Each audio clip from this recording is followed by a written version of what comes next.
The Project Gutenberg ebook of Anathema, A Tragedy in 7 Scenes. This ebook is for the use of anyone anywhere in the United States and most other parts of the world at no cost and with almost no restrictions whatsoever. You may copy it, give it away or reuse it under the terms of the Project Gutenberg license included with this ebook or online at www.gutenberg.org. If you are not located in the United States, you will have to check the laws of the country where you are located before using this ebook. Title: Anathema, A Tragedy in 7 Scenes. Author: Leonid Andreyev. Translator: Herman Bernstein. Release date: August 5, 2015. Ebook number 49606. Most recently updated, April 7, 2024. Language: English. Credits: produced by Mark D. Hoog. Images generously made available by the Internet Archive. Start of the Project Gutenberg ebook Anathema, A Tragedy in 7 Scenes. Anathema, A Tragedy in 7 Scenes. By Leonid Andreyev. Authorized translation by Herman Bernstein. New York: The Macmillan Company. 1910. I myself shall bring them bread and milk. Children are so tender. They need so little. They eat a little crust of bread and they have enough. They drink a cup of milk and they know no thirst any longer. Then they sing, David Luizer. 2. Nathan Strauss, who so generously saved the lives of thousands of children. The translation of this work is heartily dedicated by Herman Bernstein. Characters: Guardian of the Entrances. Anathema: David Lizer. Sarah, his wife. Nom their children: Rosa, Ivan Bezkrany. Sankazitran tradespeople. Purikes. Dancing master. Young man. Pale man. Organ grinder. Wanderer. Abraham Kessin. Weeping woman.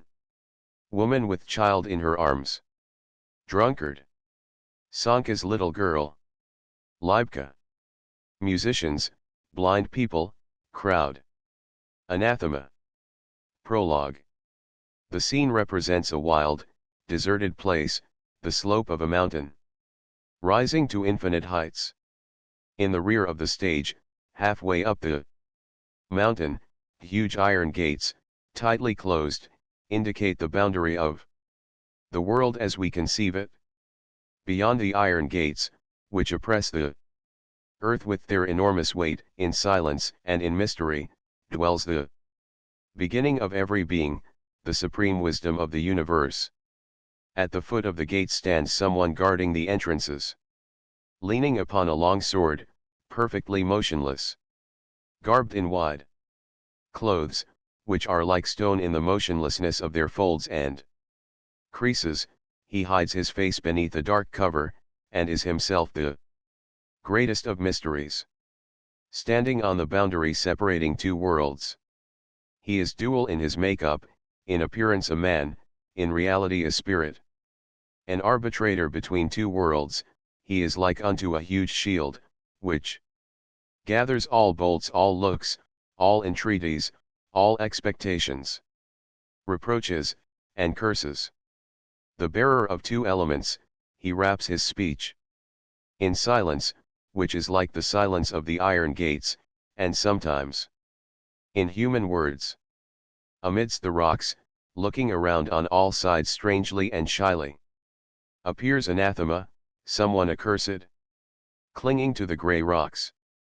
Himself grey, cautious and flexible, like a serpent seeking a hole. He goes stealthily and quietly to the guardian of the entrances, desiring to strike him with an unexpected blow. But he is frightened by his own audacity and, jumping to his feet, laughs defiantly and maliciously. Then he sits down on a rock, with an air of freedom and independence, and throws small cobblestones at the feet of the guardian of the entrances. Cunning, he conceals his fear beneath the mask of raillery and slight audacity.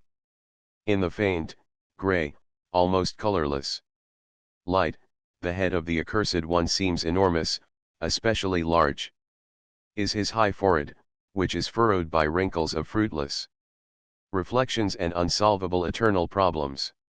Anathema's thin beard is perfectly grey, his hair, once jet black, is also greyish, rising on his head in disordered tufts.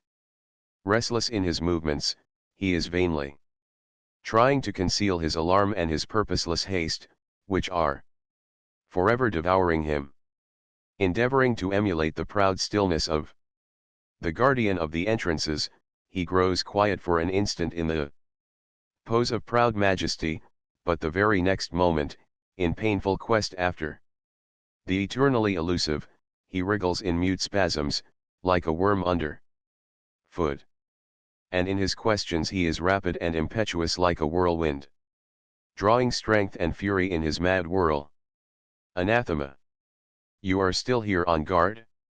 And I thought you were away. Even a chained dog has his moments of rest or sleep, even though the whole world be his kennel and eternity his master. Is eternity afraid of thieves?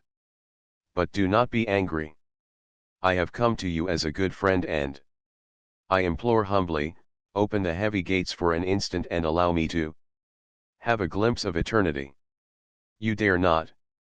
But perhaps the mighty gates have cracked from age, and the unfortunate, honest anathema could peep into the narrow cleft, without disturbing any one. Show me it with a sign. Softly, on my belly, will I crawl over, I will glance at it and crawl back, and he will not know. But I shall know and become a god. Become a god, a god. I have so long wanted to become a god, and would I be a poor god? Look. He assumes a haughty pose, but immediately bursts into laughter. Then he sits down calmly on a flat rock and, folding his legs under him, takes out dice. He mutters something to himself, yet loud enough to be heard by the guardian of the entrances. If you don't want to, you need not do it. I shall not fight with you. Have I come here for that purpose? I simply roamed about the world and came here by mere accident. I have nothing to do, so I roam about. And now I am going to throw dice. If he were not so serious, I would have invited him, too, but he is too proud, and he does not understand the pleasure of the game. 6, 8, 20. Correct. It's always correct when the devil plays, even when he plays honestly. David Leiser. David Leiser. Turning to the guardian of the entrances, he speaks freely. Do you know David Leiser? You surely do not know him. He is a sick and foolish old Jew, whom no one knows, and even your master has forgotten about him. So says David Leiser, and I cannot help believing him. He is a foolish, but honest man. He is the man I have won just now with my dice. You saw it. 6, 8, 20. One day I met David Leiser by the seashore, when he was questioning what the waves were complaining of, and I liked him. He is a foolish, but honest man, and if he should be well tarred and lighted, he would make a brilliant torch for my feast. Chatting with feigned ease, he steps over softly to the rock nearest the guardian. No one knows David Leiser, but I shall make him famous, I shall make him mighty and great. It is very possible that I shall even make him immortal. You do not believe me? No one believes the wise anathema, even when he speaks the truth and who loves the truth more than anathema does. Perhaps you silent dog, you who have stolen the truth from the world, you who have barred the entrances with iron. He rushes furiously toward the guardian of the Entrances, but retreats from the stern, motionless guardian, with a shriek of horror and pain. And he speaks plaintively, falling with his grey chest upon the grey rock. Oh, the devil's hair is grey. Weep, you who have grown fond of anathema. Wail and grieve, you who are striving toward truth, who are honoring wisdom. Anathema's hair is grey. Who will help the son of dawn? He is alone in the universe. Wherefore, O Great One, have you frightened the fearless anathema? He did not intend to strike you, he only wanted to approach you. May I come over to you? Tell me. The guardian of the entrances is silent, but to anathema it seems that he hears something in the silence. Outstretching his serpentine neck, he shouts passionately. Louder! Louder! Are you silent, or did you speak? I do not understand. The accursed one has a sensitive ear and discerns the shades of certain words in your silence. He feels a vague movement of thoughts in your motionlessness, but he does not understand. Did you speak, or are you silent?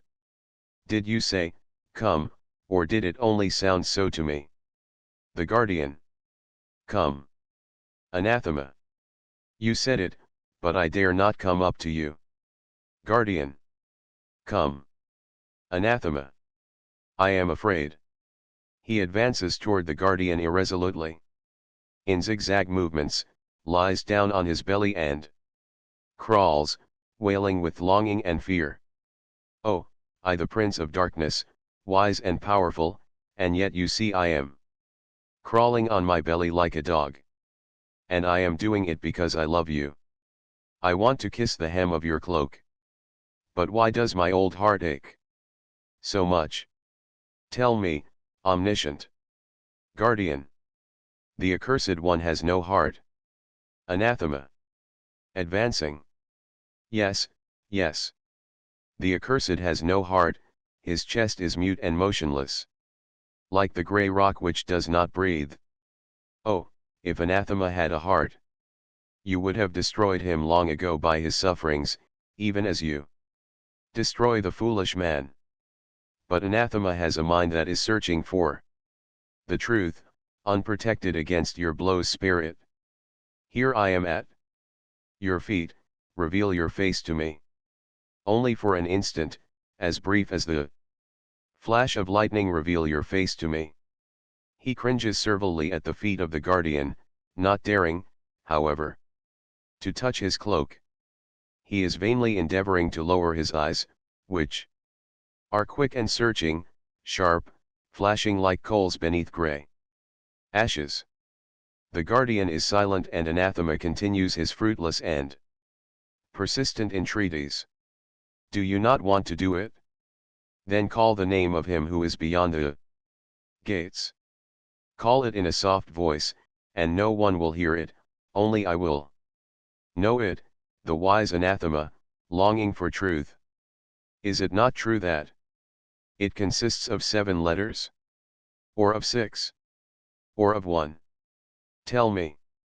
Only 1 letter, and you will save the accursed one from eternal tortures, and the earth, which I am tearing with my nails, will bless you. You may say it softly, softly, you may only breathe it, and I shall understand it, and I shall bless you. Tell me. The guardian is silent, and anathema, after some hesitation, full of fury, crawls away slowly, growing older with every step. It is not true that I love you. It is not true that I wanted to kiss the hem of your cloak. I feel sorry for you, if you believed me. I simply have nothing to do, so I roam about in the world. I have nothing to do, so I question the passers-by about this and that, about things I know myself. I know everything.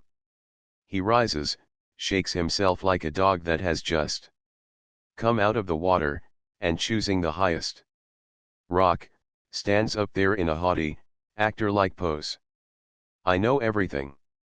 With my wisdom I have penetrated the meaning of all things, the laws of numbers are known to me, and the book of fates is open to me. At one glance I embrace life, I am the axis in the circle of time, which whirls rapidly. I am great, I am mighty, I am immortal. And man is in my power. Who will dare struggle with the devil? The strong, I kill, and the weak I force to whirl about in an intoxicating dance, a mad dance, a devilish dance. I have poisoned all the sources of life, on all its roads I have built ambuscades. Do you hear the voice of those who curse? The voice of those who are exhausted under the burden of evil? Of those who dare in vain? Of those who long endlessly and terribly? Guardian. I do. Anathema. Laughing. The name. Call the name. Illumine the way for the devil and for man. All in the world want goodness, but know not where to find it, all in the world want five, but meet only death. The name. Call the name of goodness, call the name of eternal life. I am waiting. Guardian. There is no name for that which you ask, anathema. There is no number by which to count, no measure by which to measure, no scales by which to weigh that which you ask, anathema. Every one who has said the word love, has lied. Every one who has said the word wisdom has lied. And even he who has uttered the word God has lied with the greatest and most terrible lie. For there is no number, no measure, no scale, no name for that which you ask, anathema. Anathema. Where shall I go? Tell me. Guardian. Where you are going. Anathema. What shall I do? Tell me. Guardian. What you are doing. Anathema. You speak through silence. Can I understand the language of your silence? Tell me. Guardian. No. Never. My face is open, but you see it not. My speech is loud, but you hear it not. My commands are clear, but you know them not. Anathema. And you shall never see, and you shall never hear, and you shall never know, anathema, unfortunate spirit, deathless in numbers. Eternally alive in measures and in weights, but as yet unborn to life. Anathema. Tormented. Never. Guardian. Never. Anathema leaps down from the rocks, and tosses about madly, devoured by grief. Clinging to the rocks, he embraces them tenderly and then pushes them away angrily, he moans bitterly. He turns his face to west and east, to north and south of the earth, flourishing his arms, as if calling the earth to wrath and vengeance. But the grey rocks are silent, west and east are silent, north and south are silent, and in stern motionlessness, heavily leaning on his sword, stands the guardian of the entrances. Anathema. Rise, O earth. Rise, O earth, and gird your sword, O man. There will be no peace between you and heaven. The earth is becoming the abode of darkness and death, and the prince of darkness ascends to his throne upon it from now on and forever. I am going to you, David. I will hurl your sad life towards the proud heaven like a stone from a sling, and the foundations of the high heavens will tremble. My slave, David. With your lips I will proclaim the truth about the fate of man. He turns to the guardian of the entrances. And you. He becomes silent, bashfully, confused by the silence. He stretches himself lazily, as from tediousness, and mutters in a voice loud enough to be heard by the guardian of the entrances. But am I not roaming about, because I have nothing to do? I have been here, and now I shall go there. Are there not plenty of roads for the gay anathema, who is fond of healthy laughter and a carefree jest? 6. That means that I bring to David a fortune which he does not expect. 8. That means that David Leiser is healing the sick and reviving the dead. 20. Correct. That means that David and I come to express our gratitude. David Leiser, the great, the powerful, the immortal David Leiser and I am going. Anathema departs. Silence. The rocks are silent, the mute gates, pressing the earth with their enormous weight, are silent. The guardian, petrified, is silent. Silence. But did not anathema's footsteps awaken an alarming, resounding echo? 1, 2. Some heavy steps are heard coming. It is like one footstep. But many people are coming, they are silent, but the silence is already quivering. A momentary confusion of sounds, of helplessness and tremulous outbursts, and suddenly the silence breaks out in high yellow flames of fire.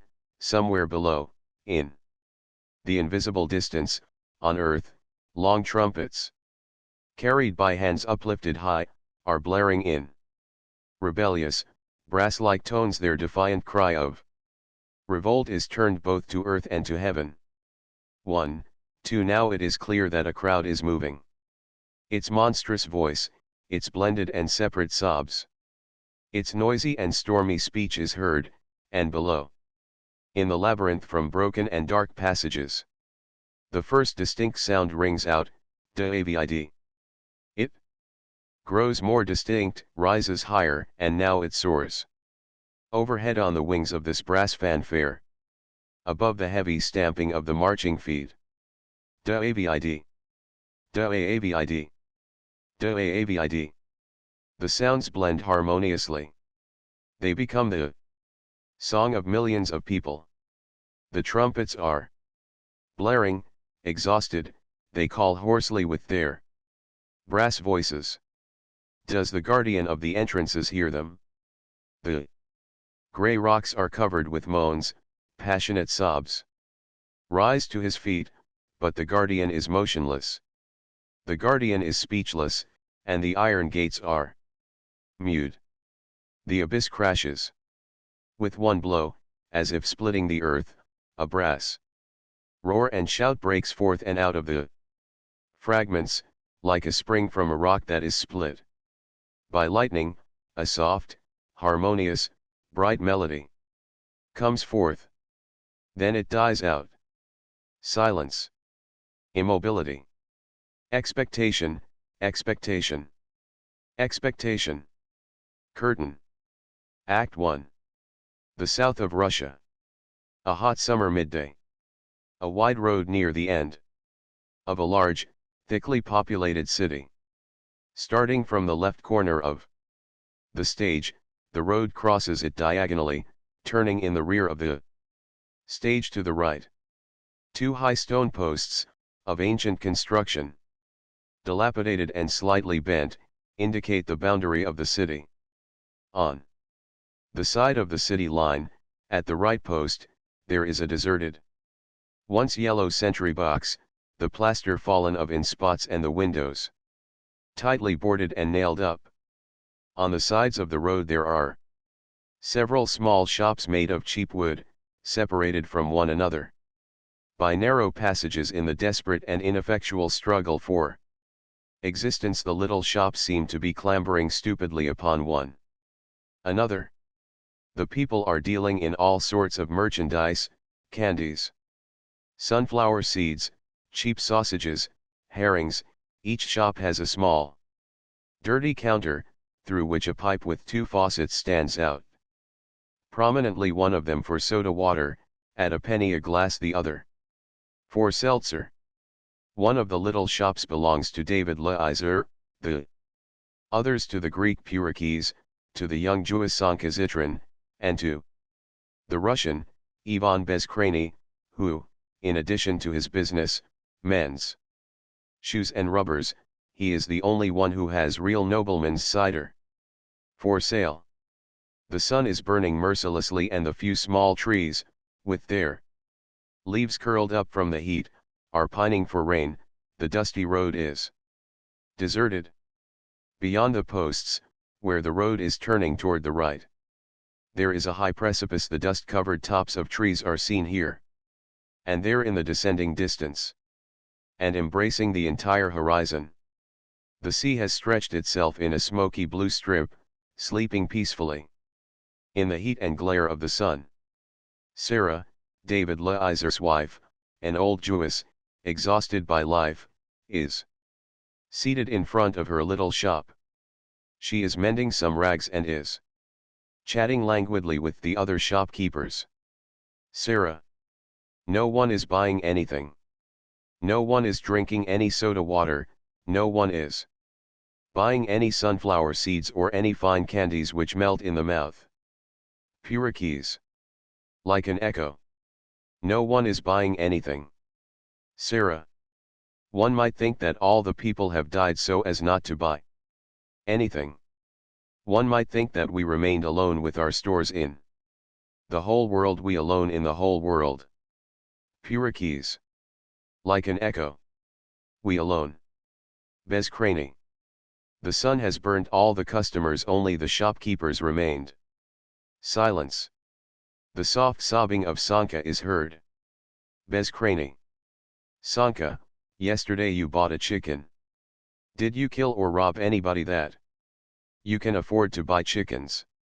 And if you are so rich and you hide your money, why do you deal here and hinder us from making a living? Pyrrhikes. Like an echo. And hinder us from making a living? Bezkrayny. Sanka, I am asking you, is it true that you bought a chicken yesterday? Don't lie, I know it from trustworthy people. Sanka maintains silence, weeping. Sarah. When a Jew buys a chicken, it is because either the Jew is sick or the chicken is sick. Sanka Zitran's son is dying. Yesterday he commenced to die and today he will end it. The boy is tenacious and he is dying slowly. Bezkrayny. Why did she come here if her son is dying? Sarah. Because it is necessary to trade. Pyrrhikes. It is necessary to trade. Sanka is weeping. Sarah. Yesterday we ate nothing, we waited for today, and today we will eat nothing, waiting that tomorrow will bring us customers and happiness. Happiness. Who knows what is happiness? All people are equal before God, and yet one sells 2 cents worth, while another sells 30 cents worth. And one always 2 cents worth, while the other always 30 cents worth, and no one knows why happiness is given to a person. Bezkrayny. I used to sell 30 cents worth, and now I sell only 2 cents worth. At that time I had no nobleman's cider, and now I have it, and yet I sell only 2 cents worth now. Luck is changeable. Pyrrhikes. Luck is changeable. Sarah. Yesterday my son Naum came and asked me, Mother, where is father? So I said to him, what for do you want to know where father is? David. Leizer, your father, is a sick, unfortunate man, who is going to die soon, and he goes to the seashore to commune in solitude with God about his fate. Don't disturb your father, he is going to die soon. You had better tell me what you want to say. And Naum answered, I will tell you, mother, I am beginning to die. That is what Naum answered. When David Leizer, my old husband, came home, I said to him, you are still steadfast in your uprightness. Blaspheme God and die. For your son Naum is already beginning to die. Sanka is weeping more loudly. Pyrrhikes suddenly looks around, frightened. But what if people should stop buying things altogether? Sarah. Frightened. What do you mean? Purakes. With ever-growing fear. What if people should suddenly stop buying things altogether? What are we to do then? Bezkrani. With alarm. How is it possible that people should stop buying things altogether? That's impossible. Sarah. That's impossible. Purakes. It is possible. Suddenly everybody may stop buying things. All are seized with horror, even Sanka stops. Weeping, and pale-faced, she surveys the deserted road with her frightened, dark eyes. The sun is burning mercilessly. Anathema appears in the distance, at the turn of the road. Sarah. A customer. Purakes. A customer. Sanka. A customer. A customer. She cries again. Anathema comes nearer to them. Notwithstanding the heat, he wears a black coat of fine cloth, a black silk hat, black gloves. Only his necktie is white, lending a solemn air to his costume. He is tall, and, though grey-haired, straight and stately. The face of the accursed one is of a swarthy grey color, his features are stern and of peculiar beauty. When Anathema takes off his hat, his enormous forehead is revealed, furrowed by wrinkles. His head is unusually large and his grayish-black hair is disheveled. Anathema's neck is wiry and strong, but it is rather thin and long. And in his nervous contortions he carries his head like a heavy weight, giving it the appearance of strange inquisitiveness, restlessness and molly goodnighty. Sarah. Do you want perhaps a glass of soda water, sir? It is as hot as in hell, and if you don't drink, you may die of a sunstroke. Bezkrani. Real nobleman's cider. Purakes. Violet soda. My God, violet soda. Sarah. Soda, seltzer. Bezkrani. Don't drink her soda water. From her water rats are dying and roaches stand up on their hind legs. Sarah. Ivan, aren't you ashamed to take away a customer? I am not saying anything about your nobleman's cider, which is fit only for mad dogs to drink. Purakes. Joyously. A customer. A customer. Please don't buy anything from me, you needn't buy anything from me, all I want is to look at you. Sanka, do you see? A buyer. Sanka. I don't see anything. I can't see. Anathema lifts his hatband, bows to all kindly. Anathema. Thank you. I will drink a glass of soda water with pleasure, and perhaps even a glass of your nobleman's cider. But I should like to know where David Leizer's business place is. Sarah. Surprised. It is here. Do you want David? I am his wife, Sarah. Anathema. Yes, Madame Leizer, I want to see David, David Leizer. Sarah. Suspiciously. You have come with bad news. David has no friends that wear clothes of such fine cloth as you wear. If that is so, you had better go away. David is not here, and I will not tell you where he is. Anathema. Heartily. Oh, no, madam, don't be uneasy, I am not bringing you any bad news. But how pleasant it is to see such love. Do you love your husband very much, Madame Leizer? He must be a very strong and healthy man, earning much money. Sarah. Frowning. No, he is sick and old and unable to work. But he has not sinned against God or man in any way, and even his enemies dare not say anything bad about him. Here is some seltzer, sir, it is better than Soda.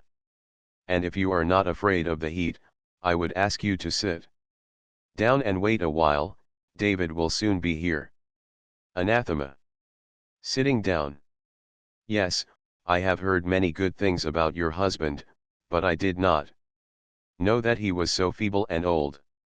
Have you any children, Madame Leiser? Sarah. We had 6, but the first 4 died. Anathema. Nods his head compassionately. Sarah. Yes, we lived miserably, sir. And we have only 2 left. Our son Nom. Bezcrane. A good-for-nothing, who makes believe that he is sick and saunters about the city all day long. Sarah. Stop, Ivan, aren't you ashamed to slander honest people? Nom is going around because he has to get credit. Then, sir, we have a daughter. And her name is Rosa. But unfortunately she is too beautiful, too beautiful, sir. Happiness. What is happiness? One person dies of smallpox, while another person needs smallpox, but it would not come. And the face is as pure as a flower leaf. Anathema. Feigning amazement. Why are you so sorry about it? Beauty is a gift from God, which he has bestowed upon man, whom he has thus elevated and brought nearer to himself. Sarah. Who knows? It may be a gift from God, and it may be a gift from somebody else of whom I would not speak. But there is one thing I do not know: why has a man beautiful eyes, if he must hide them? Why has he a white face, if he must cover it with soot and filth? Beauty is a too dangerous treasure, for it is easier to hide money from a robber than beauty from a wicked man. Suspiciously. Did you come perhaps to see Rosa? Then you better go away. Rosa is not here, and I will not tell you where she is. Purikes. A buyer. Sarah, look, a buyer is here. Sarah. Yes, yes, Purikes. But he will not buy that which he has come for, and he will not find that which he is seeking. Anathema smiles good-naturedly and listens attentively to the conversation. Every time some one begins to speak, he stretches his neck and turns his head to the speaker, holding it slightly bent on one side. He makes grimaces like an actor, expressing now amazement, now sorrow or indignation. He laughs, inappropriately, thereby frightening and surprising the people. Bezcrane. Sarah, you are making a mistake in valuing your goods too highly and not selling when people are ready to buy. Every article loses its value if you keep it too long. Sarah. Tearfully. What a wicked man you are, Ivan. I gave you credit for 10 kopecks, and you are forever slandering us. Bezcrane. Don't pay any attention to me, Sarah. I am wicked because I am hungry. You, sir, in that black coat, go away.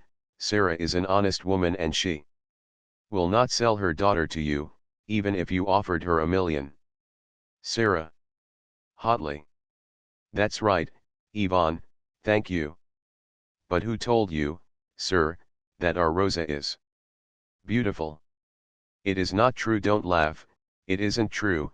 She is as ugly as deadly sin. She is as filthy as a dog that has just crawled out of the coal hole of a ship. Her face is furrowed by smallpox and it looks like a field where people dig lime and sand. There is on her right eye a cataract as large as on an old horse. Look at her hair, it is like faded wool, half torn away by birds, and when she walks, she stoops. I swear to you, she stoops when she walks. If you take her, everybody will laugh at you, everybody will spit at you, the street urchins will give you no rest. Anathema. Surprised. But, Madame Leiser, I have heard. Sarah. Sorrowfully. You have heard nothing. I swear to you, you have heard nothing. Anathema. But you yourself. Sarah. Imploringly. Have I said anything? My God, women are so talkative, sir, and they love their children so dearly that they always consider them beautiful. Rosa beautiful. Laughs. Just think of it, Purik's Rosa is beautiful. She laughs. Rosa comes over from the direction of the city. Her hair is disheveled, almost covering her black, flashing eyes, her face is smeared with something black, and she is dressed wretchedly. She walks with a youthful and stately gait, but on noticing the strange man, she stoops like an old woman. Sarah. Here is Rosa, look, sir. My God, how ugly she is. David cries. Every time he sees her. Rosa. Offended, straightens herself. There are uglier women than I am. Sarah. Persuasively. What are you saying, Rosa? There is no uglier girl than you in the whole world. Whispers entreatingly. Hide your beauty, Rosa. A robber has come, Rosa, hide your beauty. At night I will wash your face myself, I will comb your braids myself, and you will be as beautiful as a heavenly angel, and we will all pray to you. A robber has come, Rosa. Aloud. Did they throw stones at you again? Rosa. Hoarsely. Yes, they did. Sarah. And the dogs attacked you, too. Rosa. Yes, they did. Sarah. So you see, sir. Even the dogs. Anathema. In a friendly tone. Yes, it seems that I have made a mistake. To my regret, your daughter is really not pretty and it is painful to look at her. Sarah. Of course, there are uglier girls than she is, but go, Rosika, go. Over there, take your work. What is there for a poor and ugly girl to do but work? Go, my poor Rosika, go. Rosa takes some rags to mend and disappears behind the counter. Silence. Anathema. Is it long since you have this store, Madame Leiser? Sarah. Calm down. 30 years already, ever since David became sick. A misfortune happened to him when he served in the army. He was trampled by horses, and they crushed his chest. Anathema. Was David a soldier? Bezcrani. Interposing. David had an older brother, and he was a scoundrel, and his name was Moses. Sarah. With a sigh. And his name was Moses. Bezcrani. And when the time came for Moses to serve in the army, he ran off on an Italian steamer. And David was taken in his place. Sarah. With a sigh. David was taken. Anathema. What injustice! Bezcrani. Have you ever met justice in the world? Anathema. Of course I have. You are no doubt an unfortunate man, and everything appears to you in dark colors. But you will see, you will soon see, that justice does exist. Freely. The devil take it, I have nothing to do, so I always roam about the world, and I have not seen anything so plentiful as justice. How shall I say it, Madame Leiser? There is more justice on earth than fleas on a good dog. Sarah. Smiling. But what if it is just as hard to catch justice as to catch fleas? Bezcrani. And what if it bites just as the fleas do? All laugh. From the side of the city appears an organ grinder, exhausted, half blinded from dust and perspiration. He wants to pass by, but suddenly, he pauses in despair, and begins to play a terrible tune. Sarah. Pass on, please, pass on. We need no music. Organ grinder. Playing. Neither do I need it. Sarah. We have nothing to give you. Pass on. Organ grinder. Playing. Then I will die to the strains of music. Anathema. Generously. Please, Madame Leiser, give him something to eat and water. I will pay for everything. Sarah. What a kind-hearted man you are. Go, musician, eat and drink. But for the water I will not take anything from you. Let the water be mine. The organ grinder sits down and eats ravenously. Anathema. Friendly. Is it long you have been roaming over the world, musician? Organ grinder. Morosely. I used to have a monkey before music, and a monkey. The monkey was eaten up by the fleas, and my music box started to screech, and I am looking for a tree on which to hang myself. That is all. A little girl runs in. She looks curiously at the organ grinder, then turns to Sanka. Little girl. Sanka, Rusya died. Sanka. Already. Little girl. Yes, he died. May I take some seeds? Sanka. Closing her store. You may. Sarah, if a customer comes, tell him that I will attend to business tomorrow again, otherwise he may think that my store is closed for good. Have you heard it? Rusya died. Sarah. Already. Little girl. Yes, he died. Is the musician going to play? Anathema whispers to Sarah and puts something into her hand. Sarah. Sanka, here is a ruble for you. You see, a ruble? Bezkrani. There is luck. Yesterday a chicken, today a ruble. Take it, Sanka. All look greedily upon the ruble. Sanka and the little girl go out. Sarah. You are very rich, sir. Anathema. With self-satisfaction. Yes. I have a large practice. I am a lawyer. Sarah. Quickly. David has no debts. Anathema. Oh, I haven't come for that at all, Madame Leiser. When you know me better, you will see that I bring, but do not take, that I make gifts, but do not take them back. Sarah. With fear. Do you come from God? Anathema. It would be too much honor for me and for you, Madame Leiser, if I came from God. No, I have come of my own accord.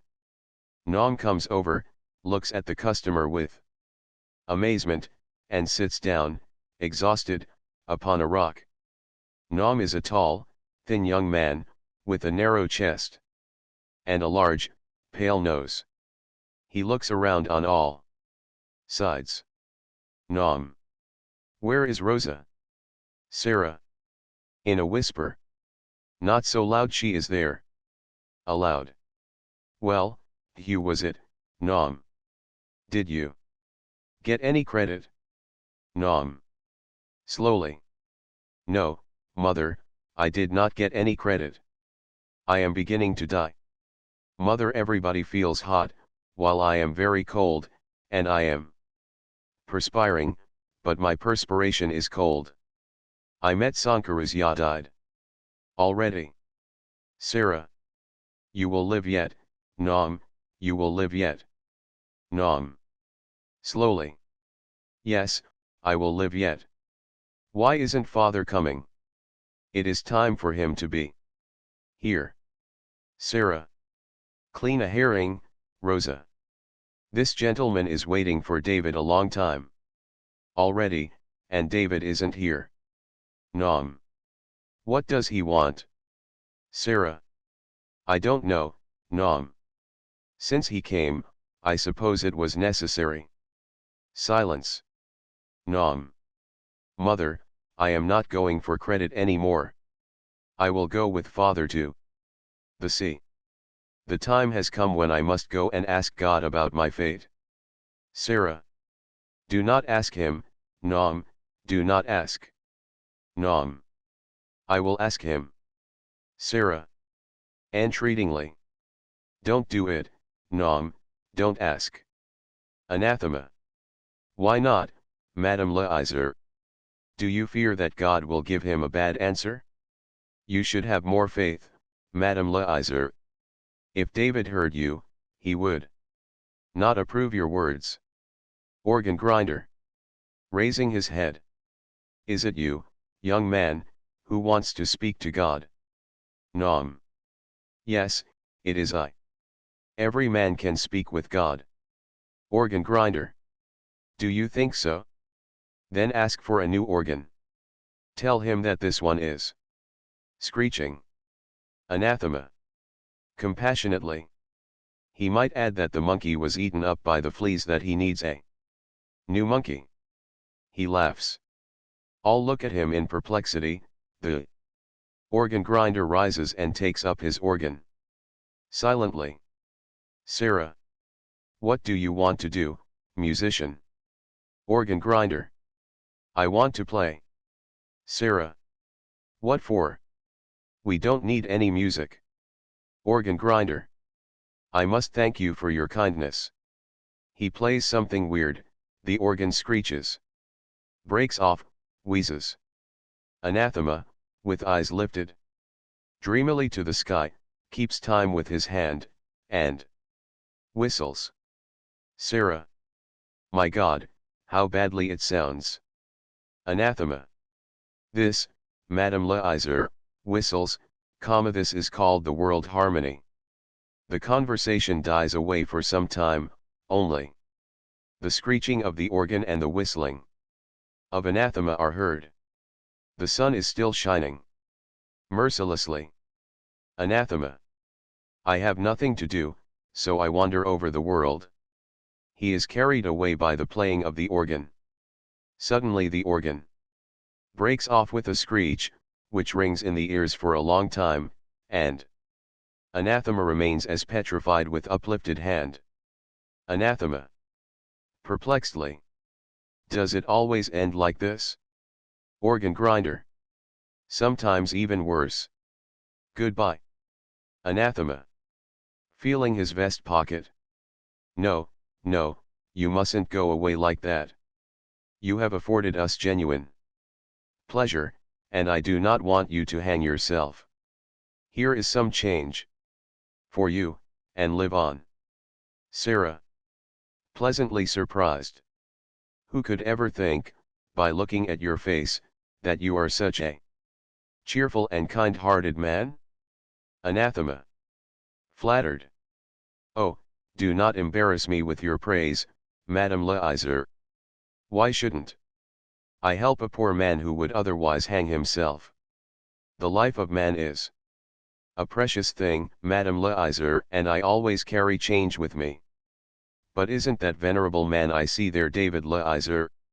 He looks in the direction where the road turns to the right. Sarah. Also looking at the road. Yes, that is David. All wait silently. On the dust-covered road appears David Leonid, walking slowly. He is tall, bony, with long, grey locks and a grey beard. On his head he wears a high, black cap, in his hand a staff with which he seems to measure the road. He looks down from under his heavy eyebrows, and thus, without lifting his eyes, he advances slowly and seriously to the people, and stops, leaning upon the staff with both hands. Sarah. Rising respectfully. Where were you, David? David. Not lifting his eyes. I was by the sea. Sarah. What did you do there, David? David.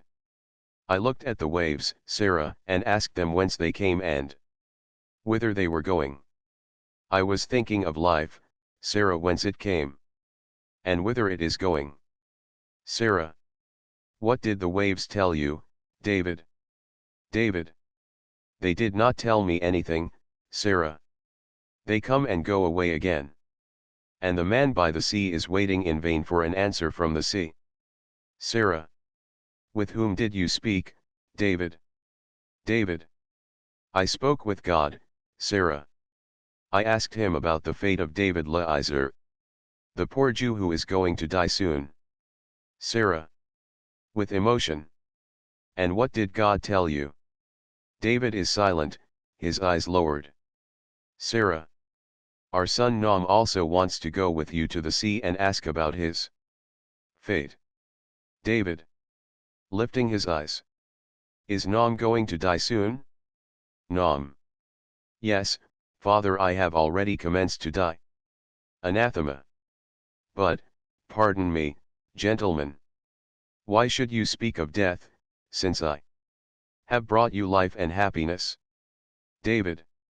Turning his head to him. Do you come from God? Sarah, who is he who dares to speak like this?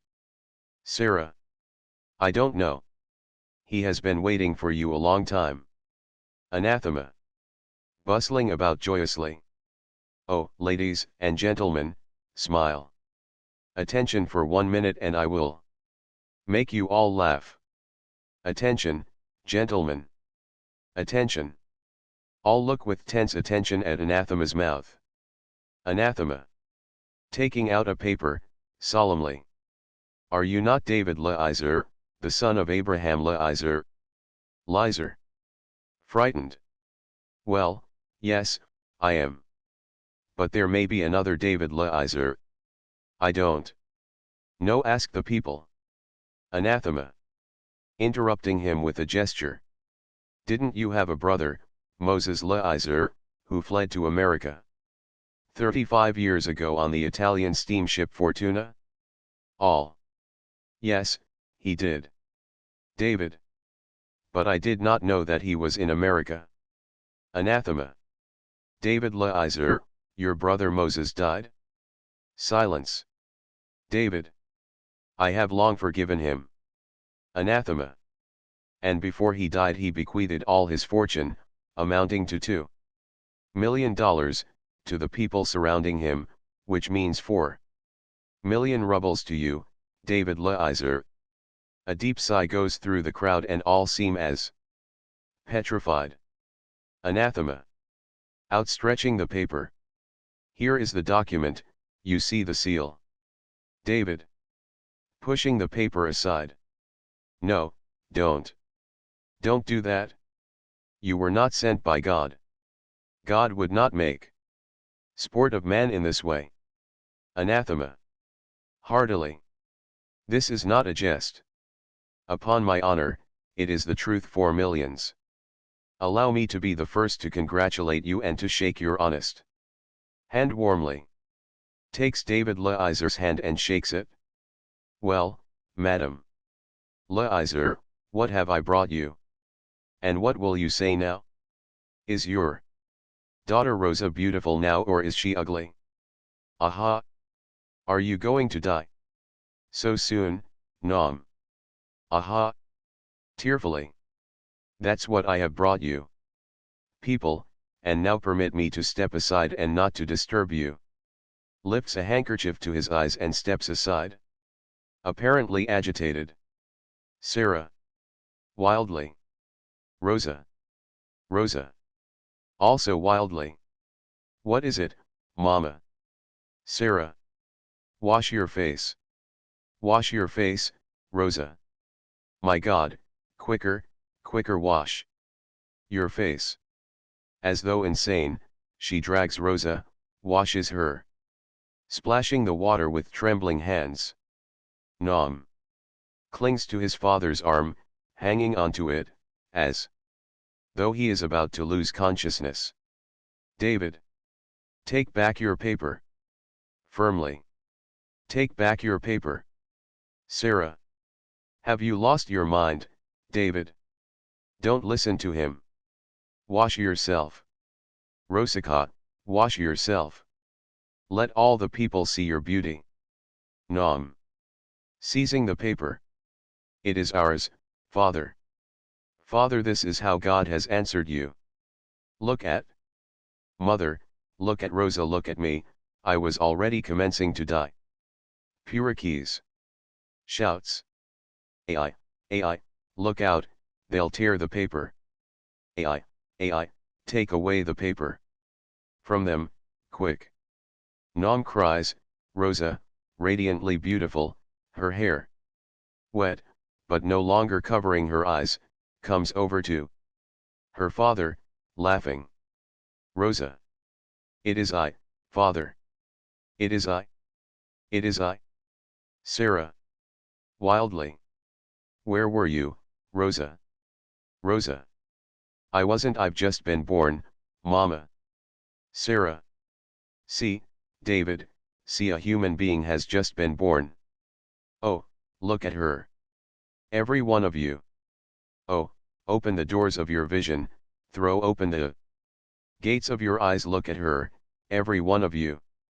Suddenly David realizes the meaning of what has happened. He throws his cap from his head, tears. His clothing, which seems to suffocate him, and, pushing everybody aside, rushes to Anathema. David. Sternly. Why have you brought this? Anathema. Meekly. But, pardon me, Mr. Leiser, I am only a lawyer. I am sincerely glad. David. Why have you brought this? He pushes Anathema aside, and reeling, goes to the road. Suddenly he stops, turns around and shouts, flourishing his hands. David. I drive him away, that is the devil. Do you think he brought me 4,000,000 rubles? No, he brought me 4,000,000 insults. 4,000,000 mockeries he hurled upon the head of David. 4 oceans of bitter tears have I shed over life, my sighs were 4 winds of the earth. My 4 children were devoured by hunger and diseases, and now, when I must die, he brings me 4 millions. Will they return to me my youth, which I passed in privation, oppressed with grief, wrapped with sorrows, crowned with anguish? Will they repay me for 1 day of my starvation, 1 tear that fell upon a rock, 1 insult hurled at my face? 4,000,000 curses, that's what your 4,000,000 rubles are. Oh, Hannah, oh, Benjamin, and Raphael, and my little Moishi, you. My little birdies, who died of hunger upon the naked branches of winter, what will you say if your father should touch this money? No, I don't need any money. I am telling you, I, an old Jew, dying of hunger. I don't need any money. I don't see God in this. But I shall go to him. I shall tell him, what are you doing with David? I am going. Goes away, brandishing his hands. Sarah. Crying. David, come back, come back. Purikes. In despair. The paper, pick up the paper. Anathema. Turns around. Calm yourself, Madame Leiser, he will come back. It is always thus at first. I have wandered a great deal over the world and I know it. The blood rushes to the head, the feet begin to quiver, and man curses. That's nonsense. Rosa. What a crooked mirror, mother. Nom. Cries. Mama, where is father going? I want to live. Anathema. Throw away that piece of glass, Rosa. Mankind will reflect your beauty. The world will reflect your beauty, you will see yourself in the world. Ah, you are still here, musician. Play something for us. Please. Such a holiday must not pass without music. Organ grinder. Shall I play the same? Anathema. The same. The organ wails and wheezes. Anathema whistles. Furiously, waving his hands, as though blessing everybody with the music and the whistling. Curtain. Act 2. David Leiser lives richly. At the urgent request of his wife and his children, he has hired a rich villa by the seashore, engaged numerous servants, bought horses and carriages. Anathema, under the pretext that he had grown tired of his law practice, remained with David as his private secretary. Rosa is taking lessons in languages and deportment. Naum, who has grown very sick, near to death, is learning how to dance. The money has not yet arrived from America, but to David Leiser, the millionaire, a large credit has been extended. The stage represents a rich parlor, white marble here and there, with large Italian windows and a door leading to a veranda. It is midday. Beyond the open windows, semi-tropical plants are visible, and the deep blue sea in the distance. Through one of the windows, a view of the city is seen. David Leiser is seated by the table, greatly depressed. A short distance away, on a divan, Sarah is seated, dressed richly, but without taste. She watches Naum learning how to dance. Naum is very pale, he coughs and almost falls from weakness, especially when, according to the rules of the dance, he must stand on one foot, but he is studying diligently. He is dressed rather richly, but his bright-colored vest and necktie spoil the elegance of his appearance. Near Naum, the dancing master, with a fiddle and how, is hustling about, balancing himself, rising up and down. He is a man of unusual refinement and grace. He wears a white vest, patent leather slippers and a smoking jacket. And Anathema, standing at the veranda door, looks upon all this with an air of sadness and reproach. Dancing master. 1 2 3, 1 2 3. Sarah. Look, David, see how successful our Naum is in his dancing. I could not hop like that for anything. Poor boy. David. I see. Dancing master. Monsieur Naum is very talented. Please, 1 2 3. 1 2 3. Pardon me, this isn't exactly right. You must make the step more precise, neatly rounding the motion of the right foot. This way. Shows him how to do it. Madame Leiser, dancing is quite like mathematics, a circle is necessary. Sarah. Do you hear, David? David. I hear. Dancing master. Please, Monsieur Naum. 1 2 3. Plays on his violin. Naum. Out of breath. 1 2 3. 1 2 3. 1 2 3. He turns around, and then, suddenly, almost falls down. He stops. His face is exhausted, deathly pale. He is seized with a fit of coughing. Then he resumes dancing. Naum. 1 2 3. Dancing master. That's the way, Monsieur Naum. Please, more neatly. More neatly, please. 1 2 3. He plays. Anathema walks over to Sarah cautiously and says in a low voice, yet loud enough to be heard by David. Anathema. Madame Leiser, does it not seem to you that Naum is rather tired? This dancing master knows no mercy. David. Turning around. Yes, it is enough. Sarah, you are willing to torture the boy. Sarah. Confusedly. What have I to do with it, David? Don't I see that he is tired, but he wants to dance? Naum. David. Enough, Naum.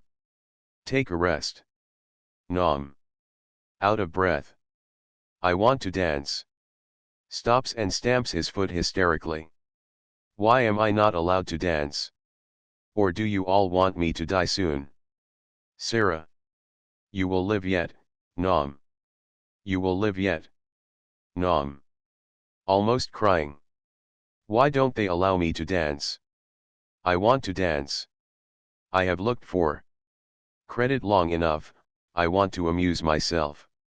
Am I an old man to be in bed and cough there? Cough. Cough. He coughs and cries simultaneously. Anathema. Whispers something to the dancing master, who expresses compassion, nods his head, and prepares to go. Dancing master. Until tomorrow, Monsieur Nom. I am afraid that our lesson was a little too long. Nom. Tomorrow don't fail to come tomorrow. Do you hear? I want to dance. The dancing master goes out, bowing. Nom follows him. Nom. Tomorrow, without fail. Do you hear? Without fail. They go out. Anathema. What are you thinking of, David? Allow me to be not only your private secretary, although I am proud of this honor, but also your friend. Since the time when you received the money you are oppressed by a dark sorrow, and it pains me to look at you. David. What is there that I should rejoice over, Nelias? Sarah. And Rosa? Do not sin against God, David. Do not our eyes rest upon her beauty and youth? Before even the silent moon dared not look at her. One star dared not whisper about her to any other star, while now she is riding about in a carriage, and everybody looks at her, and horsemen gallop after her. Just think of it, Nelias, horsemen gallop after her. David. And Nom? Sarah. What about Nom? He has long been ill, you know it, and death upon a soft bed is not worse than death upon the pavement. And perhaps he will live yet, he will live yet, cries David. Abraham Kesson and Sanka's girl are waiting for you in the yard. David. Morosely. What do they want? Money. Sarah. Give them a few pennies and let them go. Sarah. In the end they will draw out all the money we have, Nelias. I have given to Kesson twice already. He is like sand, no matter how much water you pour into it, it is always dry and greedy. David. Nonsense. We have too much money, Sarah. But it pains me to look at the people, Nelias. Since the time when you brought us this fortune. Anathema. Which you earned by your sufferings, Leiser. David. Since that time, the people have changed so much for the worse.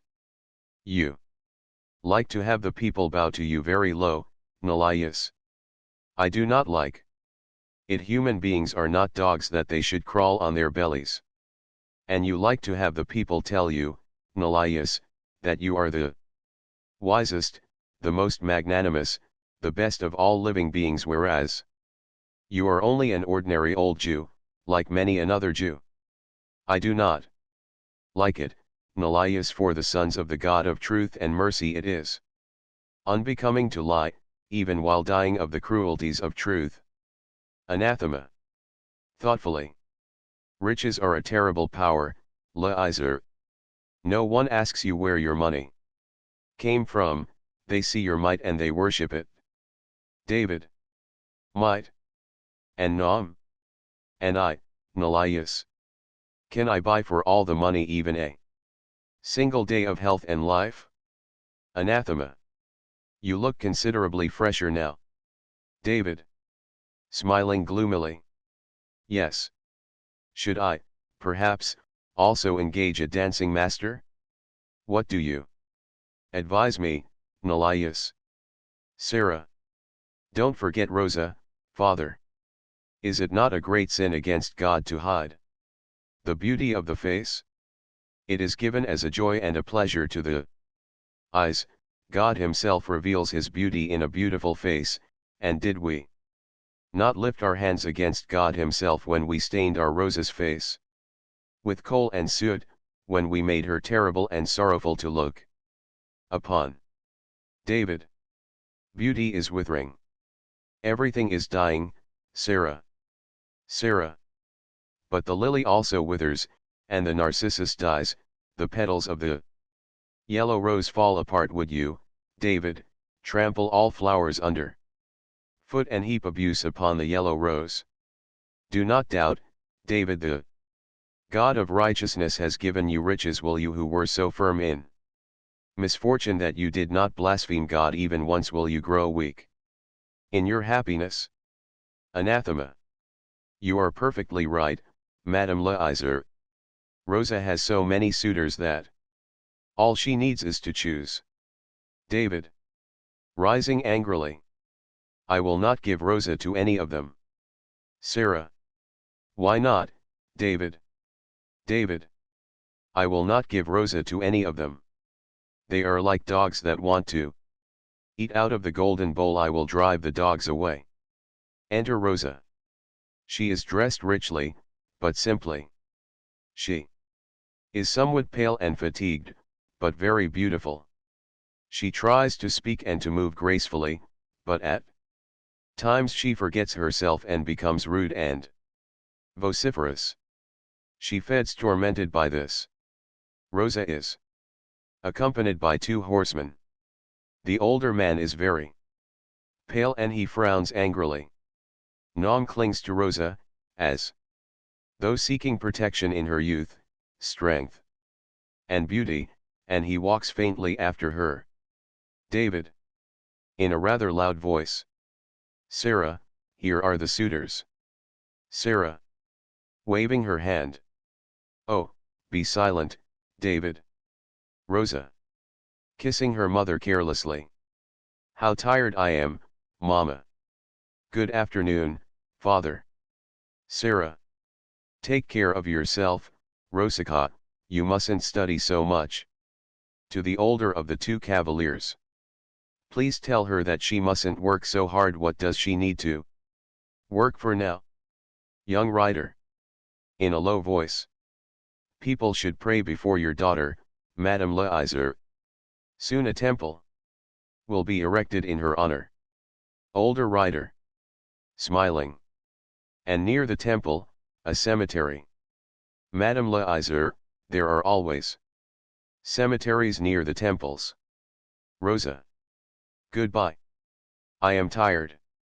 If you are disengaged, come in tomorrow morning. I may go out with you again. Older rider. Shrugging his shoulders. Disengaged. Oh, yes, of course, we are entirely free. Harshly. Goodbye. Young rider. With a sigh. Goodbye. They go out. Sarah. Uneasily. Rosika, I think you have offended him. Why did you do it? Rosa. That doesn't matter, Mama. Anathema.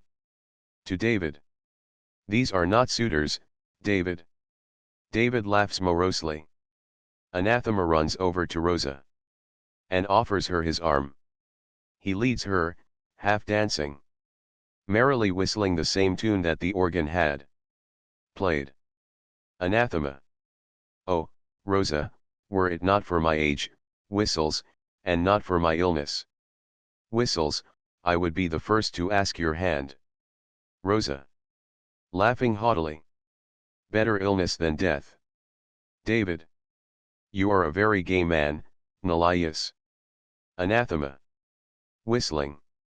The absence of wealth and, then, a clear conscience, David, a clear conscience. I have nothing to do, so I walk arm in arm with Rosa. You spoke of death, Rosa. Rosa. Yes. Anathema. Stopping. You are indeed beautiful, Rosa. Thoughtfully. And what if? If. But no, duty above all. Listen to me, Rosa. Don't give yourself away to anyone less than a prince, even though the Prince of Darkness. Nom. Rosika, why did you go away from me? I feel cold when you do not hold my hand. Hold my hand, Rosika. Rosa. Hesitating. But I must go to change my dress, Nom. Nom. I will accompany you as far as your room. You know, I danced again today and danced very well. I am not so short of breath now any longer. With a feeling of adoration and slight envy. How beautiful you are, Rosika. Sarah. Wait, Rosika, I will comb your hair myself. Will you allow me? Rosa. You do it very badly, Mama, you kiss it more than you comb it. My hair gets entangled from your kisses. David. Is that how you answer your mother, Rosa? Rosa. Stopping. Why do you despise my beauty, father? David. Before, I used to love your beauty, Rosa. Sarah. With indignation. What did you say, David? David. Yes, Sarah. I love the pearl when it is on the bottom of the sea, but after it is taken out of the sea, it becomes blood, and then I do not like pearls, Sarah. Rosa. Why do you despise my beauty, father? Do you know what another girl in my place would have done? She would have lost her mind and would have whirled about on earth like a dog that swallowed a pin. But what am I doing? I am studying, father. I am studying by day and night, father. In great agitation. I don't know anything. I don't know how to speak, I don't even know how to walk. I stoop as I walk. Sarah. That isn't true, Rosa. Rosa. Agitated. Here I have forgotten myself for a while, and I am shouting, I am croaking hoarsely, like a crow that has caught cold. I want to be beautiful, that's what I was born for. You laugh? It is in vain. Do you know that your daughter will be a duchess, a princess? I want to add a scepter to my crown. Anathema. Oh ho. All three go out.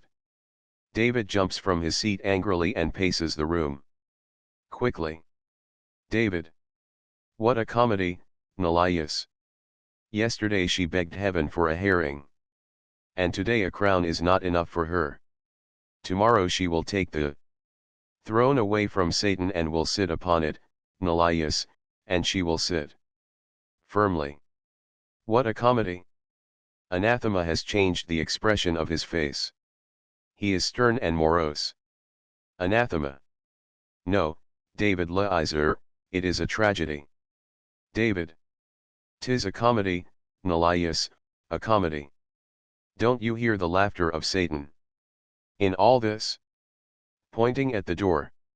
You saw a corpse dancing, I see it every morning. Anathema. Is Nom so dangerously ill? David. Dangerously ill? 3 physicians, 3 serious gentlemen, examined him yesterday and told me quietly that in a month from now Nom will die, that he is already more than half a corpse. And every morning I see in this white marble parlor a corpse jumping to the tune of music. Is it not a dream, Nelias? Is it not the laughter of Satan? Anathema. And what did they say about your health, David? David. I did not ask them. I don't want them to tell me. You may also jump to the tune of music, David. How would you like it, Nelias, 2 corpses dancing in a white marble hall? He laughs bitterly. Anathema. You frighten me, my friend. What is going on within your soul? David. Do not touch my soul, Nelias, there is horror in it. Clasps his head. Oh. What shall I do? What shall I do? I am alone in the whole world. Anathema. What ails you, David? Calm yourself. David. Stopping before anathema, horror-stricken. Death, Nelias, death. You have brought us death.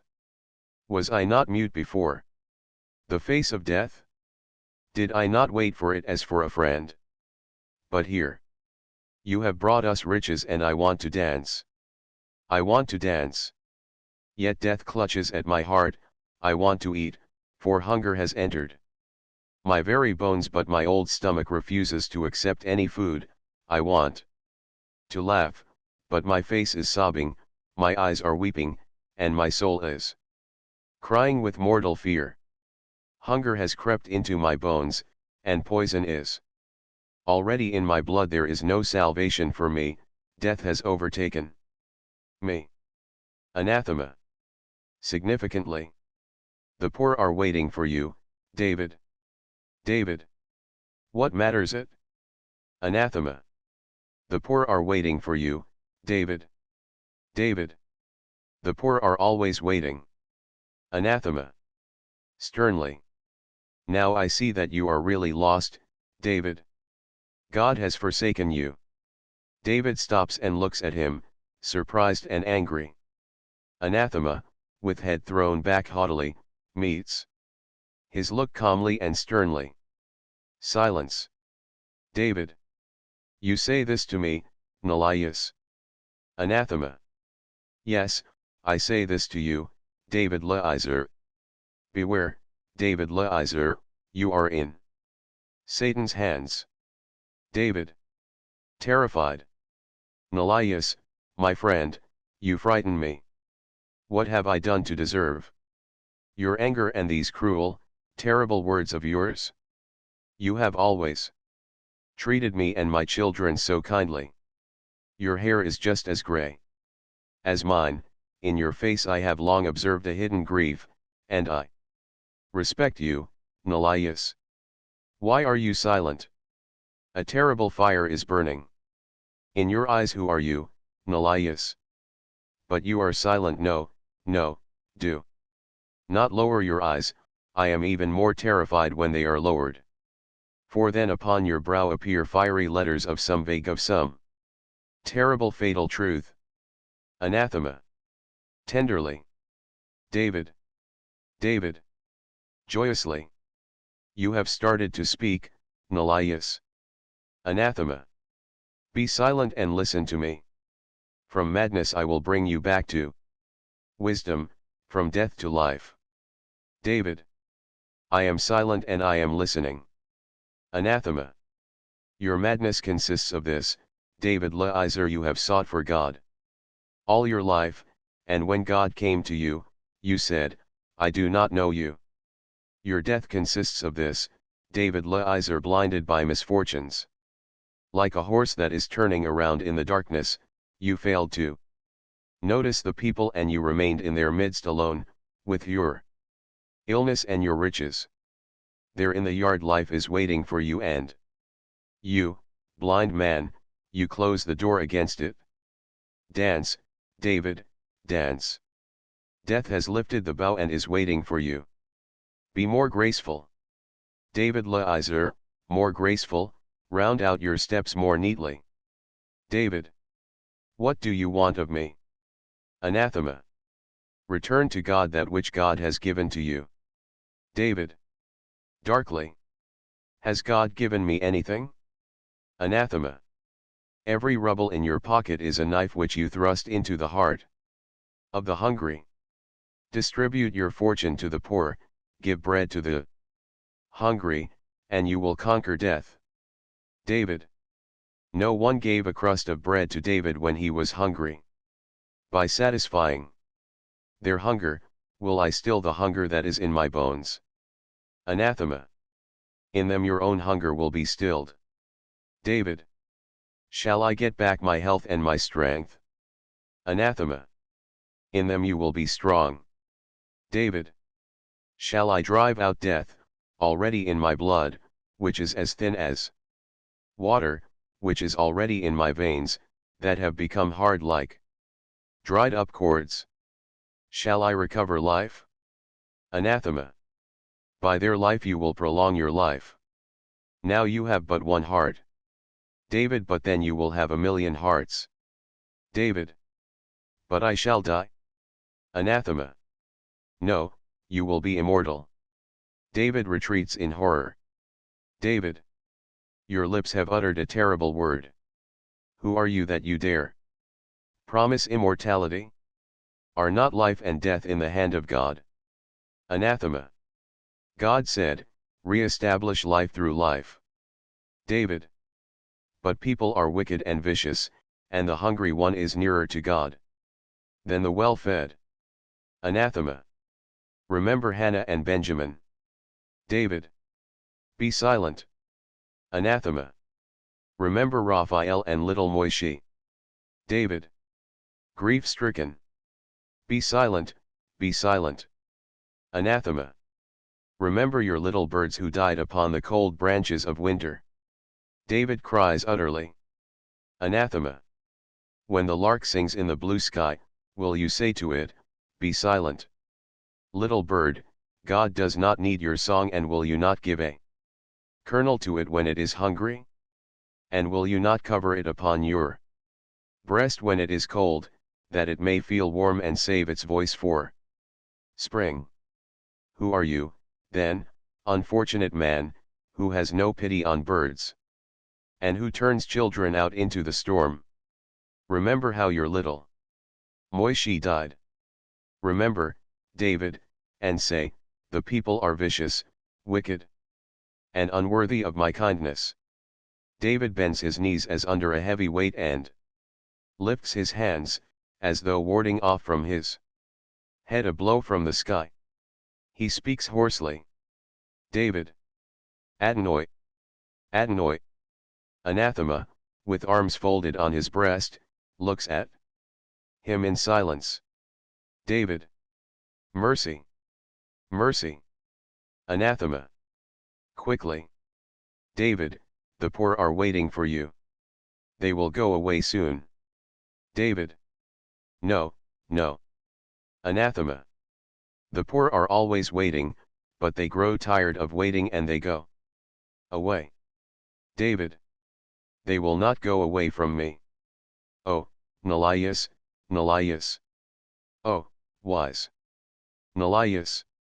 Oh, foolish Nelias. Is it possible that you did not understand that I have long been waiting for the poor, and that their voices in my ears and in my heart?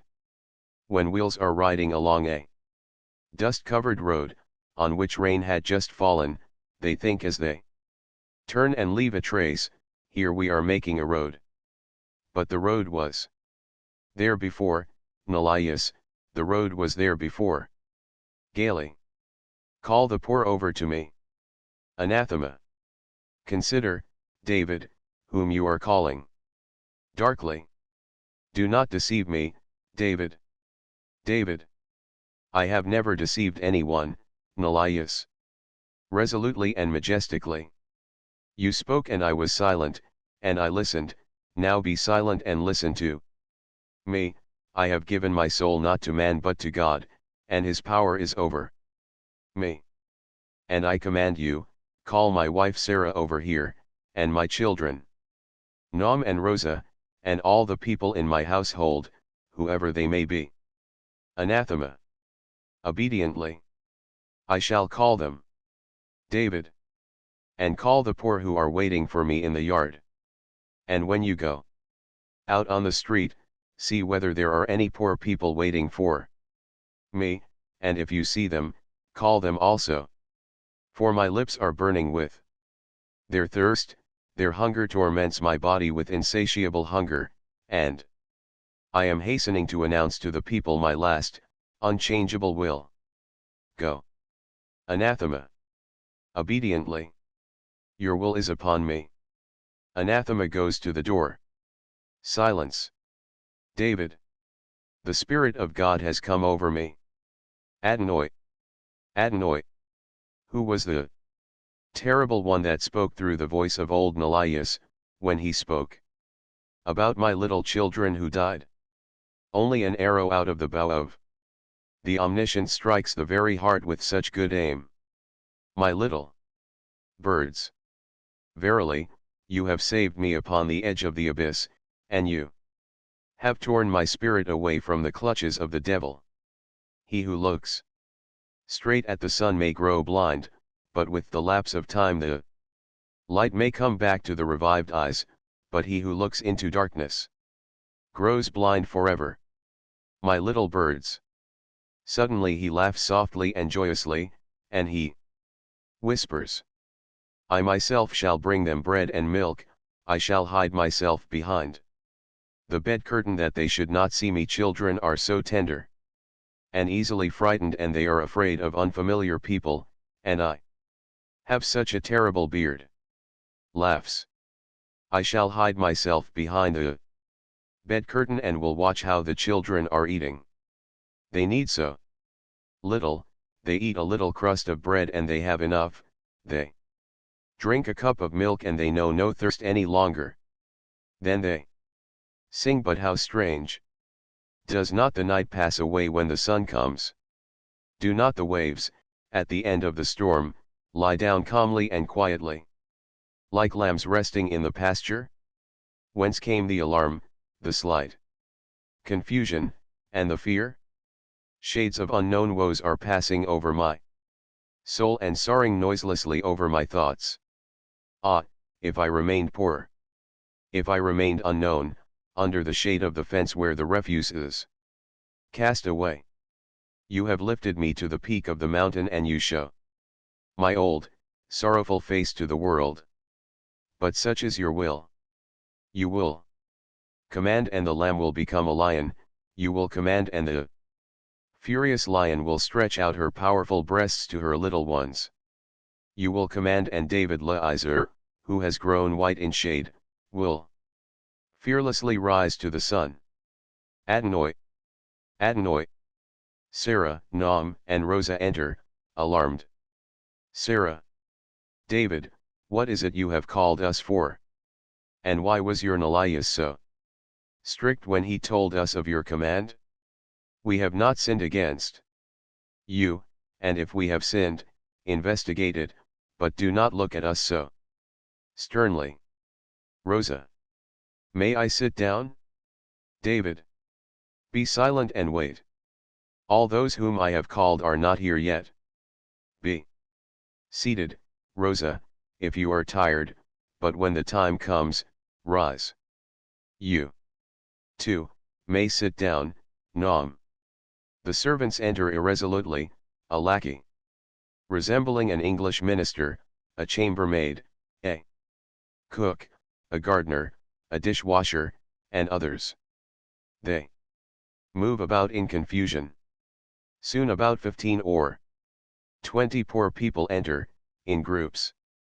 Among them are Abraham Kessin, an old man, Sanka's girl, Joseph Krichke, Sarah Lepka, and several other Jews and Jewesses.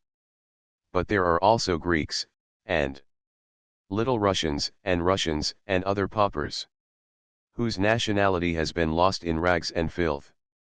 2 drunkards, Purikes, Ivan Bezkrany, and the organ grinder, with the same outworn instrument, are also here. But Anathema is still away. David. Please, please. Come in more boldly, don't stop at the threshold, others are coming behind you. But it would be well if you wiped your feet first, this rich house is not mine, and I must return it as clean as when I took it. Kessin. We have not yet learned how to walk on rugs, and we have not yet any patent leather shoes, as your son Naam has. How do you do, David? Leiser. Peace be upon your house. David. Peace unto you, too, Abraham. But why do you call me David Leiser, when you used to call me simply David before? Kessin. You are now such a mighty man, David Leiser. Yes, I used to call you merely David before, but here I was waiting for you in the yard, and the longer I waited, the longer your name grew, Mr. David Leiser. David. You are right, Abraham, when the sun sets, the shadows become longer. And when a man becomes smaller, his name grows longer. But wait. Another while, Abraham. Lackey. To drunkard. You better move away from me. Drunkard. Keep quiet, fool. You are a servant here, while we are the guests. Lackey. Ruffian. You aren't in a car here, that you spit on the floor. Drunkard. Mr. Leiser, a certain man, who looked like an old devil, caught me by the collar and said, David Leiser, who received an inheritance, is calling you. I asked him, what for? So he answered, David wants to make you his heir, and he began to laugh. And now that I came here, your servant is chasing me away. David. Smiling. Nelias is a gay man and he never misses an opportunity for jesting. But you are my guest, and I ask you to wait. Sarah. After some hesitancy. Well, how is your business getting along, Ivan? You have fewer competitors now. Bez Craney. It's bad, Sarah, we have no customers. Purakes. Like an echo. No customers. Sarah. Compassionately. Ai. It's bad, if there are no customers. Rosa. Don't speak, Mama. Do you want, perhaps, to smear my face again with soot? Pushing several paupers into the door, Anathema enters, apparently fatigued. Anathema. Well, David, meanwhile receive these. Your millions frighten the poor. And nobody wanted to follow me, thinking that some deception is hidden. Here. Drunkard. This is the man who caught me by the collar. Anathema. Ah, is that you? How do you do? How do you do? David. Thank you, Nelias. Now take ink and paper and sit down near me, by the table, bring me my old counting board. As everything I am about to say is very important, I ask you to write it correctly and to make no errors. We shall give an account of every word before God. I ask you all to rise and listen attentively, striving to understand the great words which I am about to utter. Sternly. Rise, Rosa. Sarah. God, have mercy on us. What are you going to do, David? David. Be silent, Sarah. You will come with me. Anathema. Ready. All listen, standing. David. Solemnly. Upon the death of my brother, Moses Leiser, I received an inheritance on the counting board of $2 million. Anathema. Nervously, lifting 4 fingers.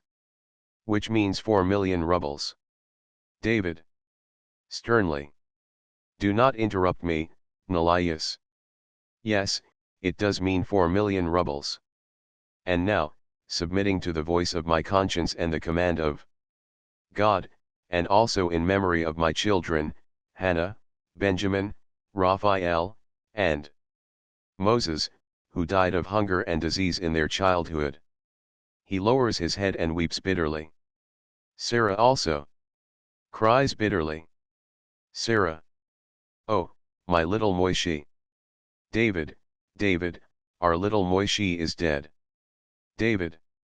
Wiping his eyes with a large red handkerchief. Be silent, Sarah. What was I going to say to them, Nelias? Well. Right, Nelias, right. I know. Firmly. I have resolved, in accordance with the command of God, who is truth and mercy, to distribute all my possessions to the poor. Am I speaking properly, Nelias? Anathema. I hear God in your words. At first no one believes David, but soon joyous doubts and unexpected fear come over them. As though in sleep the people repeat, 4 millions. 4 millions, and they hide their faces with their hands. The organ grinder comes forward. Organ grinder. Morosely. Will you buy me a new organ, David? Anathema. Hush, musician. Back. Organ grinder. Retreating. I want also a new monkey. David. Let your hearts rejoice, O unfortunate people, and with a smile on your lips answer the mercy of heaven. Go from here to the city, like heralds of happiness, go through all its streets and squares, and shout everywhere, David Leiser, the old Jew, who is to die soon, received an inheritance and now distributes it among the poor.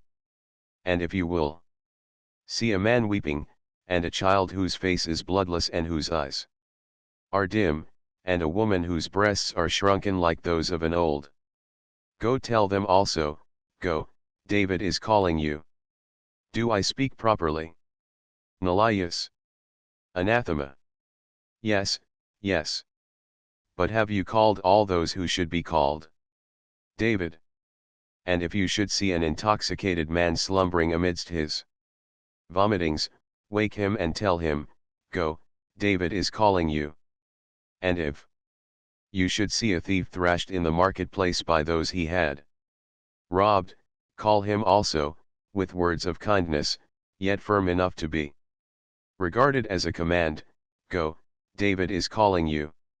And if you should see people who in their misery have become irritated and furious and who are beating one another with sticks and bits of brick, announce to them also in words of peace, go, David is calling you.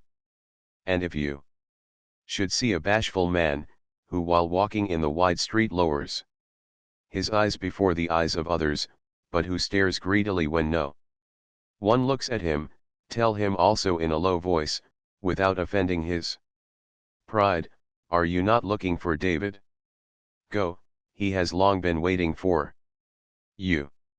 And if in the evening, when the devil sows the seeds of night over the earth, you should see a woman, hideously painted, just as the heathen paint the bodies of their dead, and who stares boldly, for she has lost all shame, and who lifts her shoulders, for fear of a blow. Tell her also, go, David is calling you. Do I speak properly, Nelias? Anathema. Yes, David. But have you called all who should be called? David.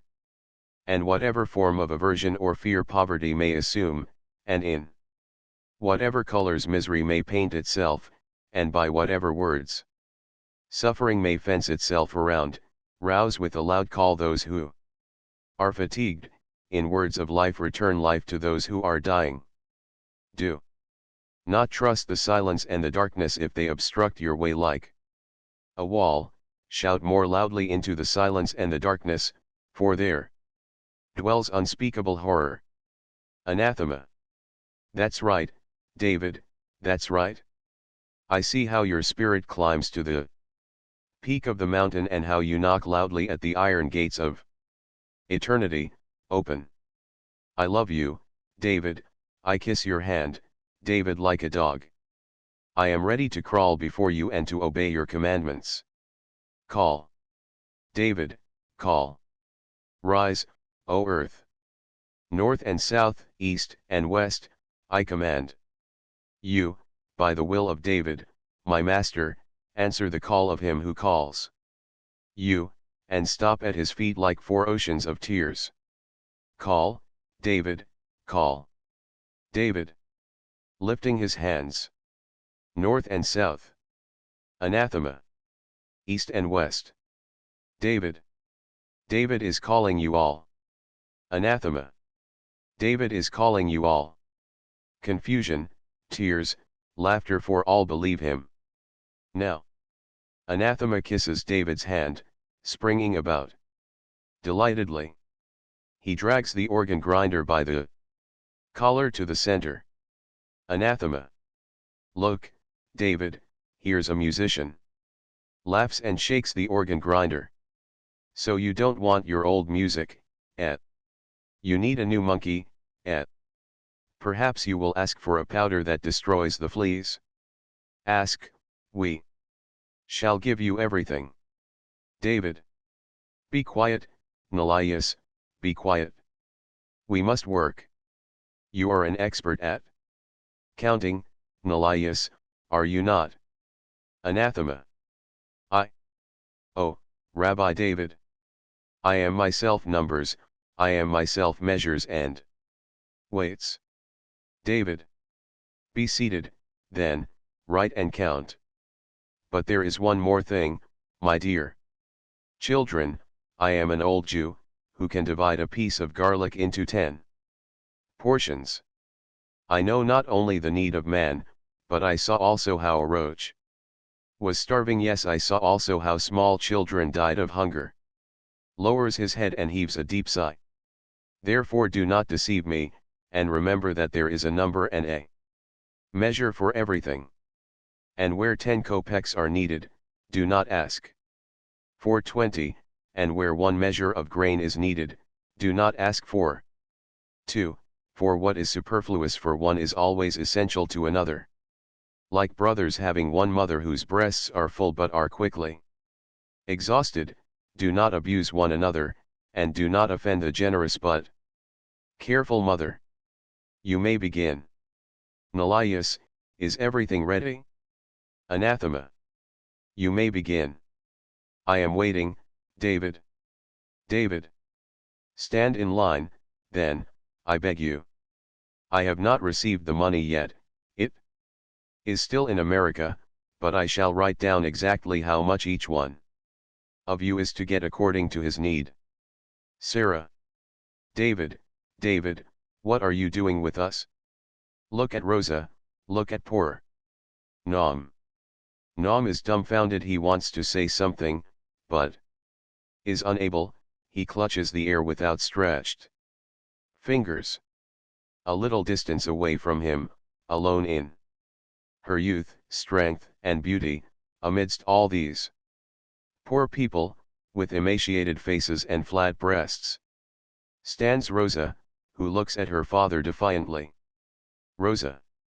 Are we less your children than these who have been picked up in the street? And are we not brother and sister to those who died? David. Rosa is right, mother. Everybody will get the proper share. Rosa. Yes. But do you know, father, what is the proper share for everybody? She laughs bitterly and wants to go away. David. Gently and sadly. Stay here, Rosa. Rosa. I have nothing to do here. I have heard you call everybody. Oh, you called very loudly. But did you call the beautiful? I have nothing to do here. Goes out. Sarah. Rising irresolutely. Rosika. David. As gently as before, with a smile. Stay here, mother. Where will you go? You will come with me. Nom makes a few steps after Rosa, then he returns. And sits down near Sarah. David. Ready, Nelias. Come over, then, honorable man, you who stand first in the line. Kessin. Advancing. Here I am, David. David. What is your name? Kessin. My name is Abraham Kessin. But have you forgotten my name? You and I played together when we were children. David. Hush. It is necessary for the sake of maintaining order, Abraham. Right. The name clearly, Nelias. This is the first who waited for me and upon whom the will of my God has manifested itself. Anathema. Writes carefully. Number 1. I'll rule the paper later, David. Number 1, Abraham. Kessin. Nom. In a low voice. Mama, I will not dance any more. Curtain. Act 3. The same dust-covered road, with the bent posts and the old, deserted sentinel box, the same little shops.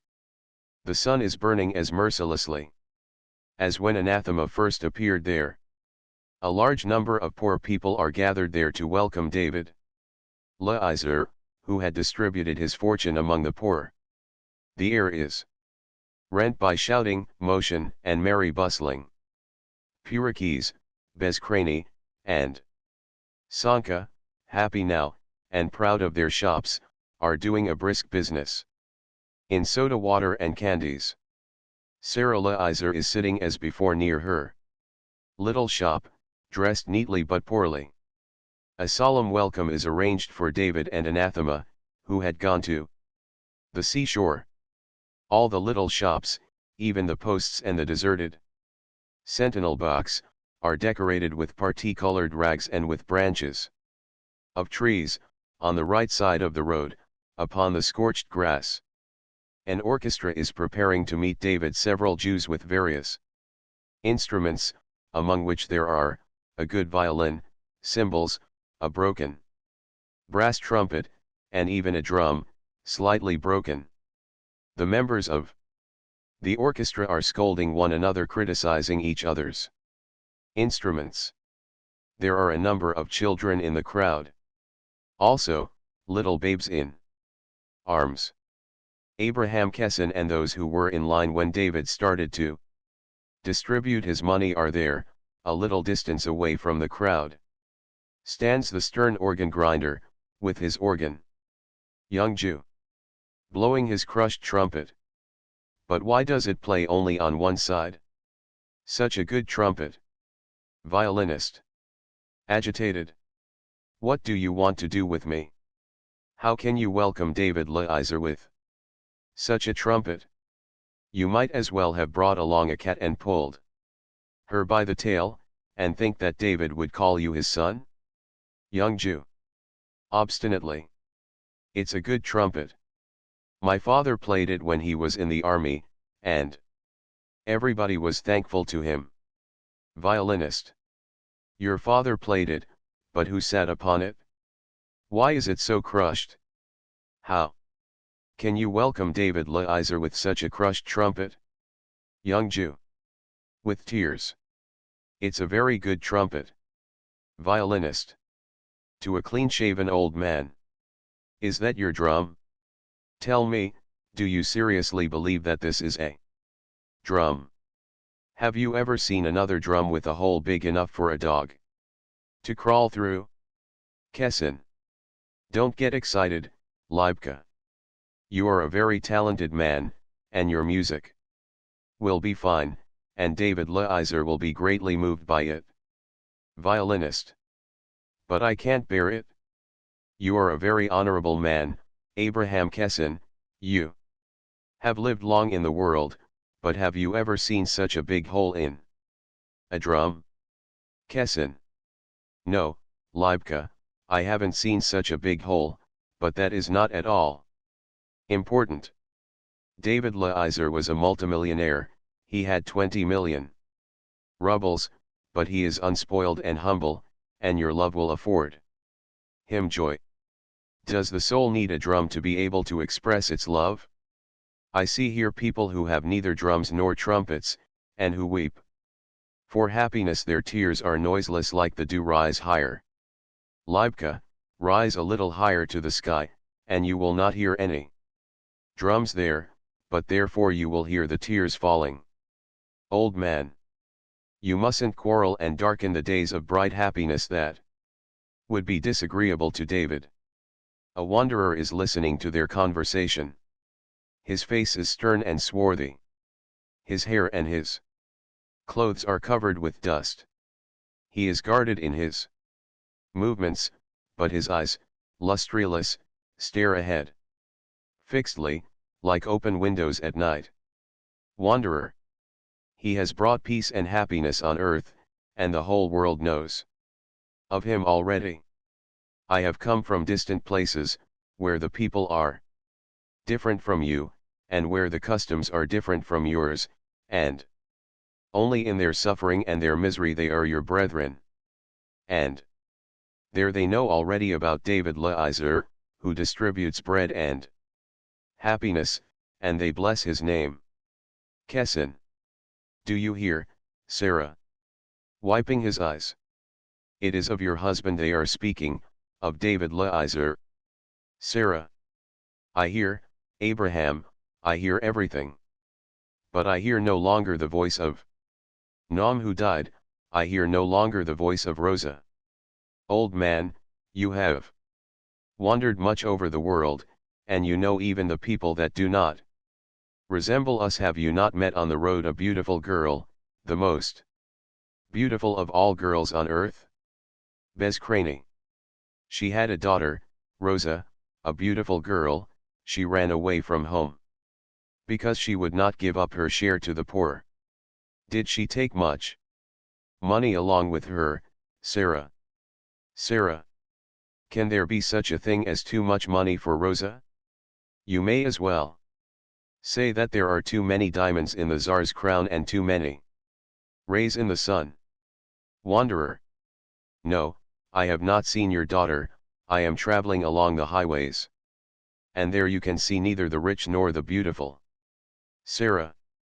But perhaps you have seen people gathered, talking enthusiastically about a certain beautiful girl. That is my daughter, old man. Wanderer. No, I have not seen such people. But I have seen other people gathered, speaking about David Leiser, who is distributing bread and happiness. Is it true that your David has healed a woman who was suffering from an incurable disease and was already dying? Kessin. Smiling. No, that is not true. Wanderer. Is it true that David restored sight to a man who was blind from the day of his birth? Kessin. Shaking his head.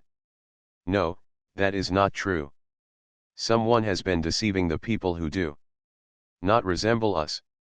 Only God can perform miracles. David Leiser is only a kind-hearted and worthy man, such as all men who have not forgotten God should be. Purakes. It is not true, Abraham Kessin. David is not an ordinary man, and he possesses a superhuman power. I know it. The crowd that surrounded them is eagerly listening to Purakes. Purakes. I saw with my own eyes, how the one we regarded as a customer came upon the deserted, sunny road, but he was not a customer. I saw with my own eyes how he touched David with his hand, and David started to speak so terribly that I could not listen to him. Do you remember it, Ivan? Bezkrani. That's true. David is not an ordinary man. Sanka. Does an ordinary man throw money at people, like stones at a dog? Does an ordinary man go to weep over the grave of another's child, whom he did not bring forth, whom he did not fondle, and whom he did not bury? When death came, woman with child in her arms. David is not an ordinary man. Whoever saw an ordinary man who was more a mother to a child than his own mother? Who hides behind the bed curtain and watches how other people's children are eating, and who weeps for joy at the sight of them? Of whom even the tiniest children are not afraid, and they play with his venerable beard as with the beard of their grandfather? Did not the stupid little Reuben tear out a tuft of gray hair from David Leiser's venerable beard? Did David grow angry? Did he cry out for pain? Did he stamp his feet? No, he began to laugh as if overcome with happiness, and he cried as though for joy. Drunkard. David is not an ordinary man. He is a queer fellow. I said to him, "Why do you give me money? It is true, I am barefooted and unwashed.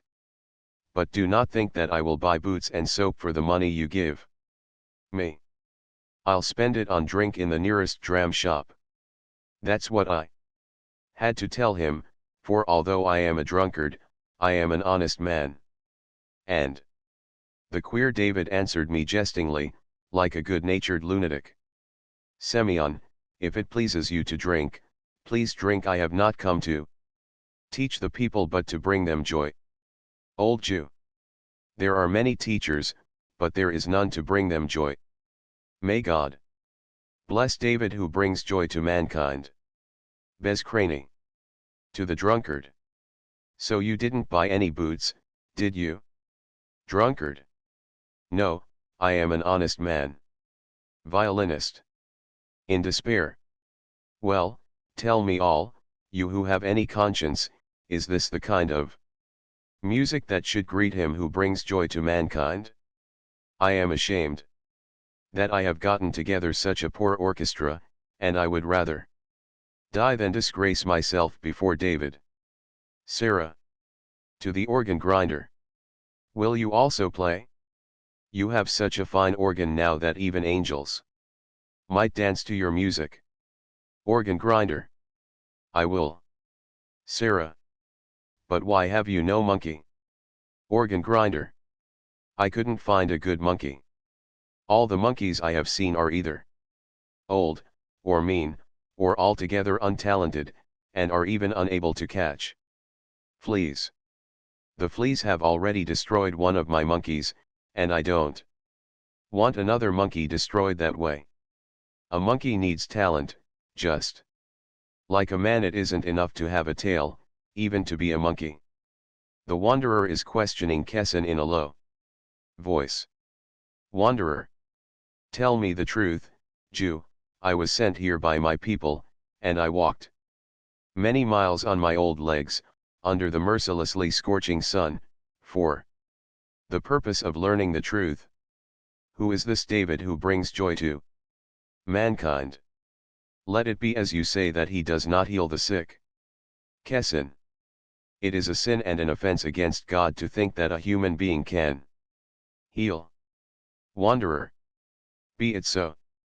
But is it not true that Leonid wants to build an enormous palace of white stone and blue glass and gather together all the poor of the world there? Kessin. In embarrassment. I do not know. Is it possible to build such a large palace? Wanderer.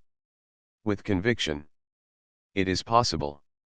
Is it true that he wants to take away the power from the rich and bestow it upon the poor?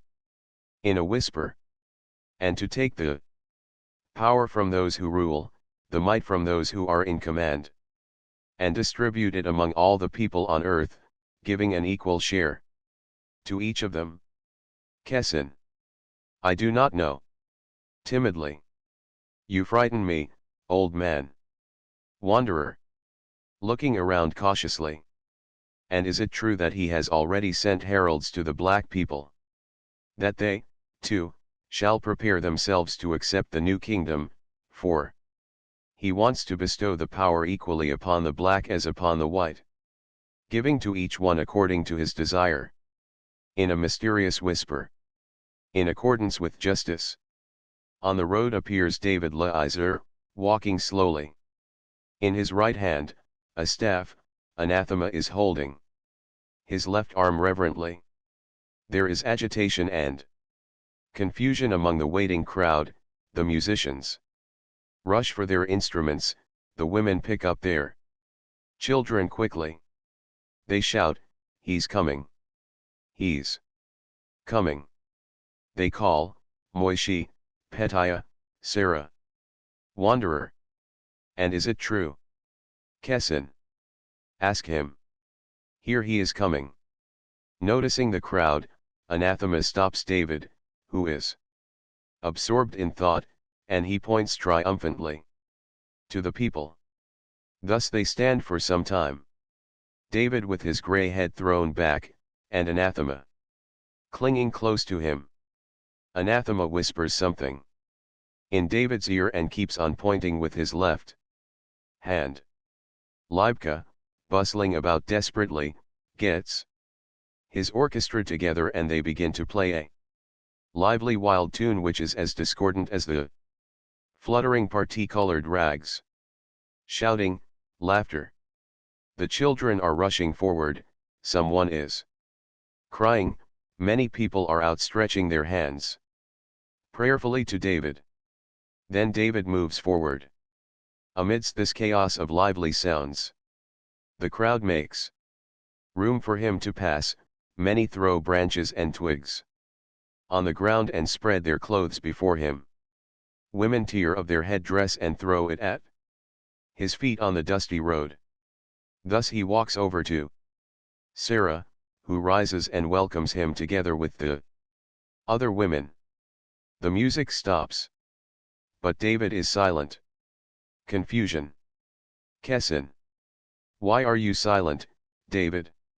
The people you have made happy are greeting you and spreading their clothing before you on the ground, for their love is great and their hearts cannot comprise all their joy. Say a word to them, they are waiting.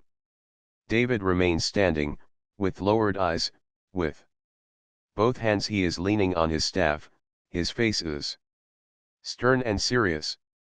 Anathema looks at him, over his shoulder, with alarm. Anathema. They are waiting for you, David.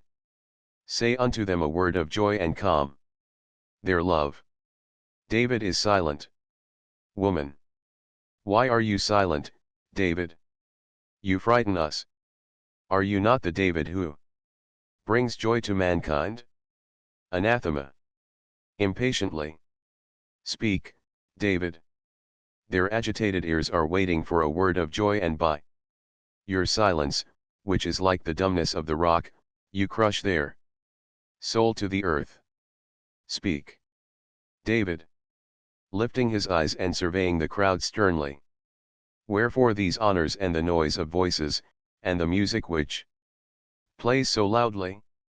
To whom do you render honors worthy of a prince or of one who has performed a great deed? Is it before me, before a poor old man who must die soon, that you spread out your clothes upon the ground? What have I done to deserve your delight and exultation, to force tears of senseless joy from your eyes? I gave you money and bread, but that was the money of the uppermost, it came from him and went back to him through you.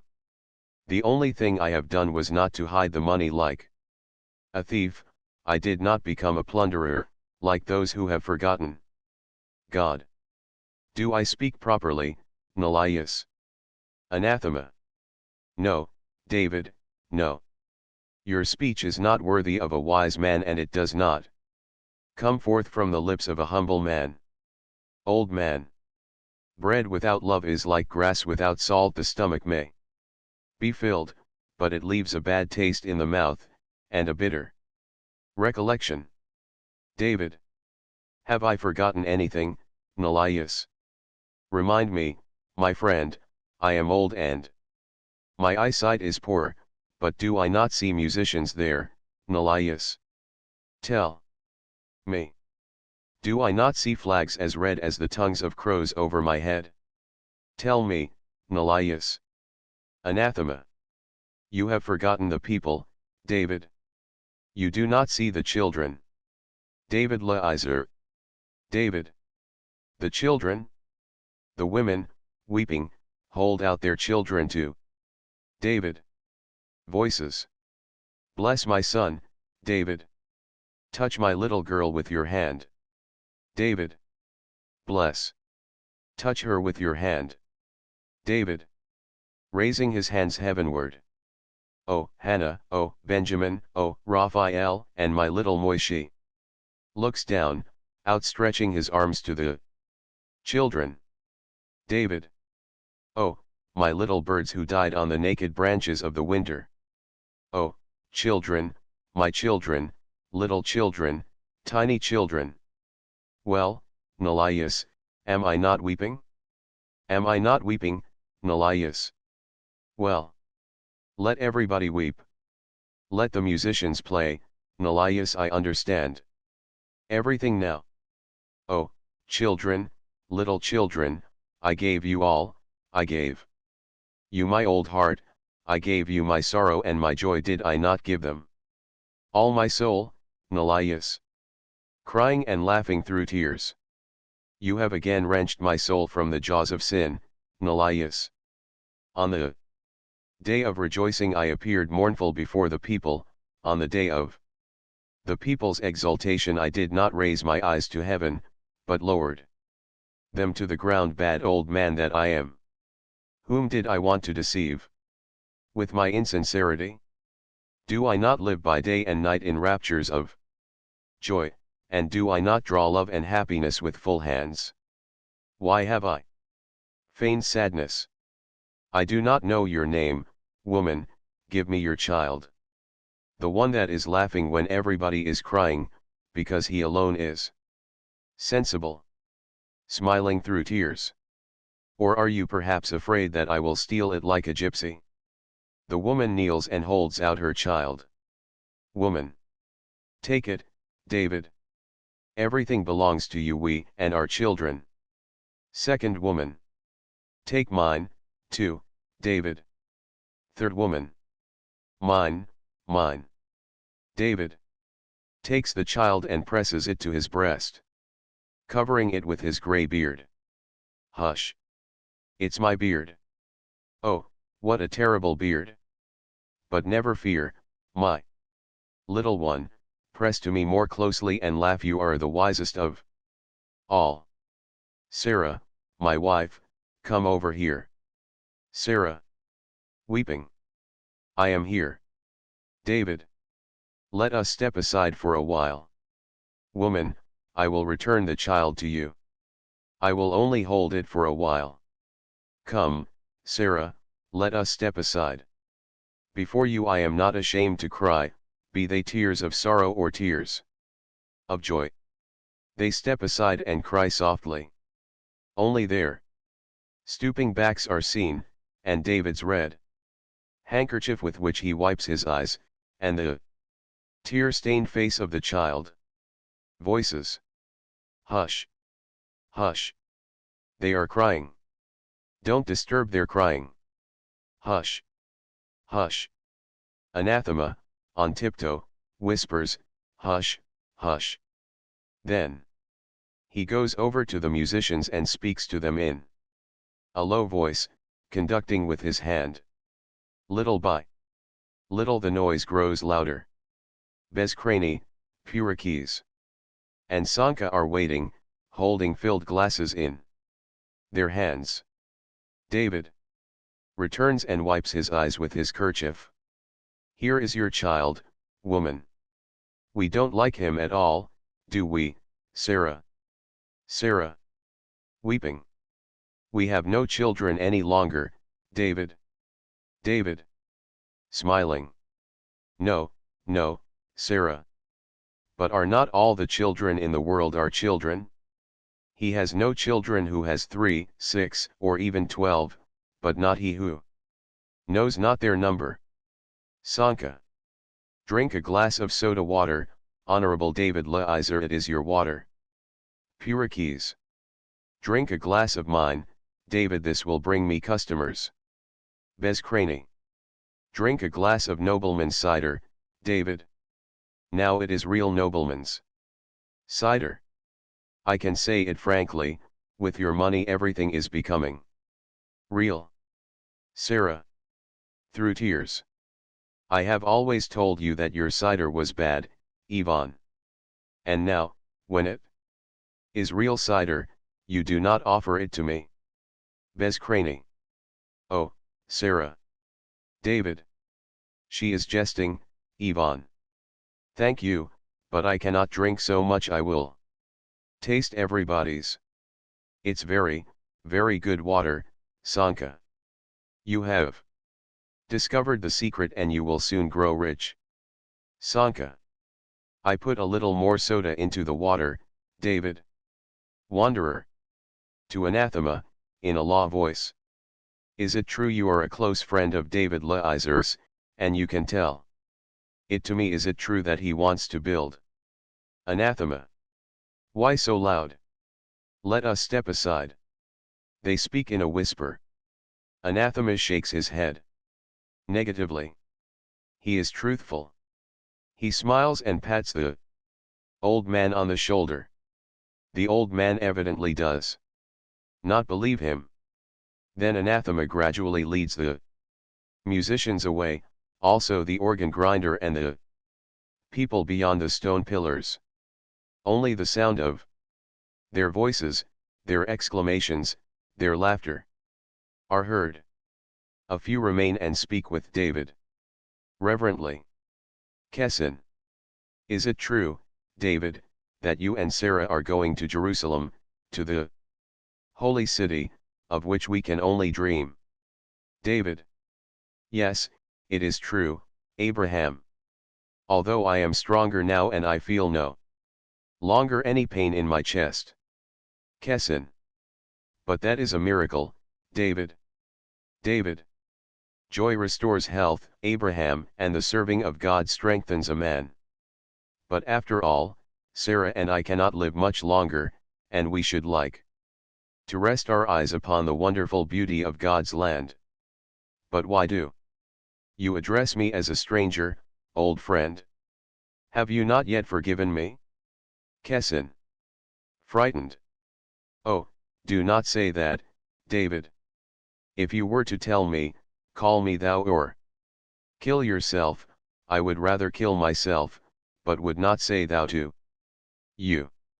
You are not an ordinary man, David. David. I am not an ordinary man. I am a happy man.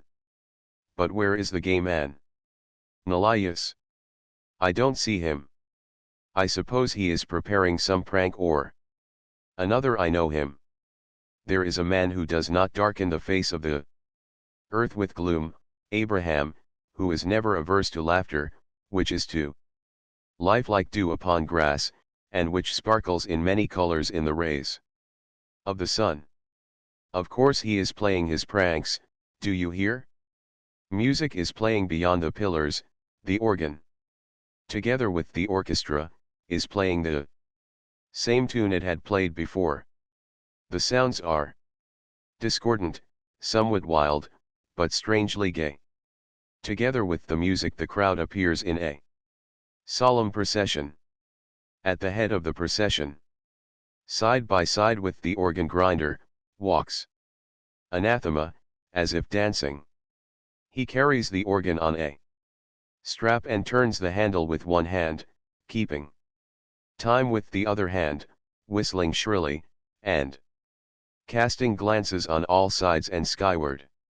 The musicians and the poor, now gay, follow him. On passing David, Anathema bends his head toward him and keeps on playing and whistling. David, smiling, nods his head and adjusts his gray, long beard. The procession disappears. Sarah. With emotion. What beautiful music! How fine, how solemn, David. David, is all this for you? David. For us, Sarah. Sarah. What am I? I can only love our children. But you. With certain fear. You are not an ordinary man, David. David. Smiling. So. Well, what am I, then? A governor? Or, perhaps, a general? Sarah. Do not make light of this, David. You are not an ordinary man.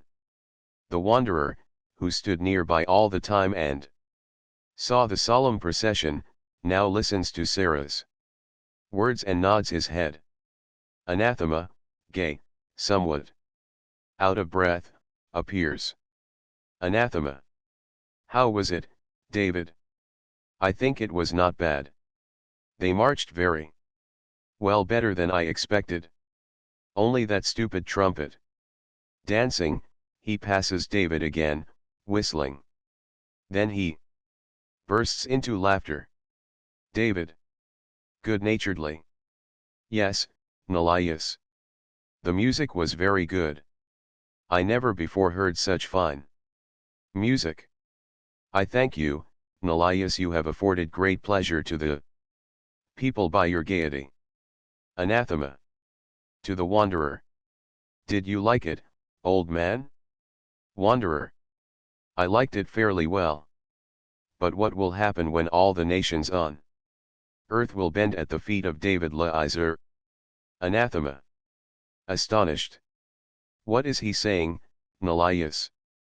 Anathema. Oh, David, it is very touching, the people are in love with you, even as a bride is in love with the bridegroom. This wonderful man, who has come thousands of miles. Wanderer. More. Anathema. Ask me, does David Leiser perform miracles? Well. I laughed, I laughed. Kessin. He asked me, too, but to me it was not laughable. The ear of him who waits is keen, even the stones seem to sing to him. Wanderer. Only the footsteps of the blind are short, but their thoughts are long. He steps aside and watches David. It is near sunset and the earth is in the embrace of shadows. Abraham Kessin bids David farewell and goes away. The shopkeepers prepare to close their shops. Silence and peace. Anathema. Breathing with difficulty. At last. We have worked quite hard, David the trumpet alone closes his ears. What is that worth? Candidly, my misfortune is that my ear is keen, unbearably sharp, almost almost like that of a dog. If I hear David, I am very tired, Nelias, and I want to rest. I do not feel like seeing any more people today, and you will not be offended, my old friend. Anathema. I understand. I will only escort you to your palace. David. Yes, to my palace. According to my contract, I am king for 6 months more.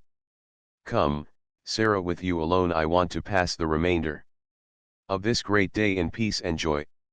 Sarah. You are not an ordinary man, David. How did you guess my desire? They go away towards the pillars. David pauses, looks back, and says, leaning upon Sarah's shoulder. David.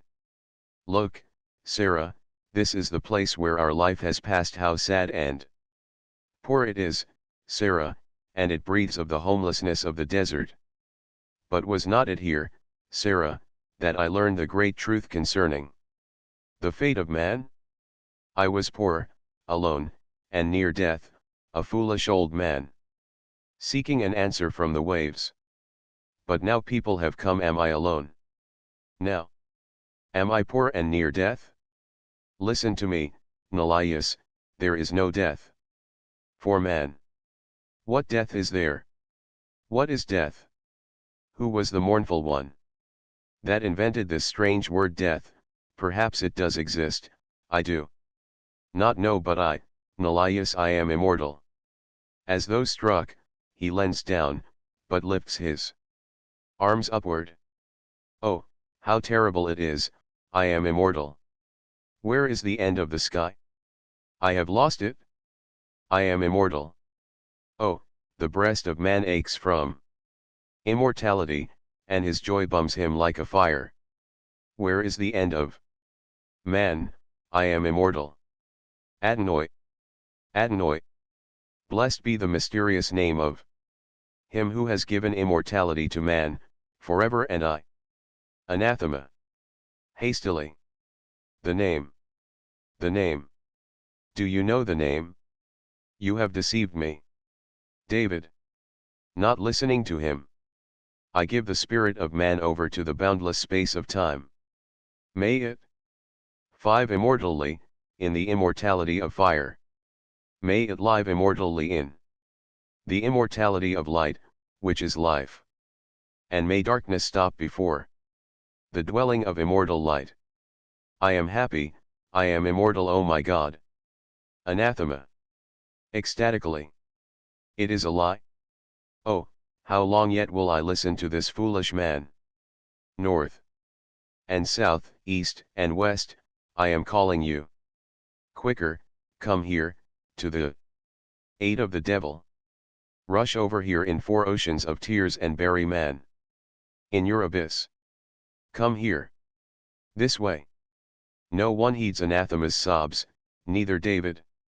Radiant with the ecstasy of immortality, nor Sarah. Nor the other people, who listen attentively to David. Anathema moves restlessly about, alone. Cursing. A shrill voice is heard, a woman, terribly painted, rushes in from the road. Her clothes are torn, and her beautiful face is disfigured. She screams and sobs and calls wildly. Woman! My God! Where is David, who is distributing his fortune? 2 days and 2 nights, 2 days and 2 nights, I have been looking for him all over the city, but the houses are silent and the people are laughing. Tell me, kind people, have you not seen David, who brings joy to the people? Do not look upon my open bosom. A wicked man tore my clothes and scratched my face. Oh, do not look upon my open bosom, it never knew the happiness of feeding innocent lips. Wanderer! David is here. Woman! Falling on her knees. David is here? Oh, have pity on me, people. Do not deceive me, I am blinded by deceit, and falsehoods have made me deaf. Do I hear right? Is David here? Bezcrane. Yes, there he stands. But you are too late, he has already distributed all his fortune. Purines. He has already distributed all his fortune. Woman! What are you doing to me, people? 2 days and 2 nights I have been looking for him. The people deceived me, and now I am too late. I will die on the way now. I have nowhere else to go. Tearfully, flings herself about on the dust-covered road. Anathema. It seems that somebody has come to you, David. David. Advancing. What does this woman wish? Woman. Without lifting her head. Are you David, who has brought joy to mankind? Wanderer. Yes, it is he. David. Yes, it is I. Woman. Without lifting her head. I do not dare glance at you. You must be like the sun. Gently and trustfully. Oh, David, how long I have been looking for you. The people kept deceiving me all the time. They told me that you went away, that you do not exist at all, and that you never existed. One man said to me that he was David, and he seemed to be kind, but he treated me like a robber. David. Rise. Woman. Permit me to rest here, at your feet. Like a bird that has crossed the sea, I am beaten by the rain, I am exhausted by the storms, I am tired to death. Weeps, continues trustfully. Now I am calm, now I am happy, I am at the feet of David, who has brought joy to mankind. David. Irresolutely. But you have come too late, woman. I have already given away everything I had, and I have nothing left. Anathema. Yes. We have distributed all the money. Go home, woman, we have nothing left. We feel sorry for you, but you are too late. Do you understand? You are too late. Only this morning we gave away the last penny. David. Don't be so cruel, Nelias. Anathema. But it is the truth, David.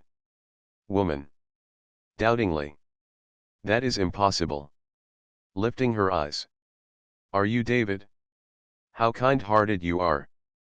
Did you say that I am too late? No, he said it. His face is mean. David, please give me some money and save me. I am tired to death. And your name is Sarah? You are his wife? I have heard about you, too. Crawls over to her and kisses her dress. Woman. Plead for me, Sarah. Sarah. Weeping. Give her some money, David. Get up, my dear, it is very dusty here you have such beautiful black hair. Sit down here, and rest yourself. David. Will soon give you money. Lifts the woman and seats her near herself upon a rock, and caresses her. David. What shall I do? Confusedly, wiping his face with a red kerchief. What shall I do, Nelias? You are such a wise man, help me. Anathema. Outstretching his arms. By God, I do not know. Here is the list we have not a cent, and I am an honest lawyer, not a counterfeiter. I can't bring you every day an inheritance from America. Whistles. I have nothing to do, so I roam about the world. David. Indignantly. That is cruel, Nelias. I did not expect it from you.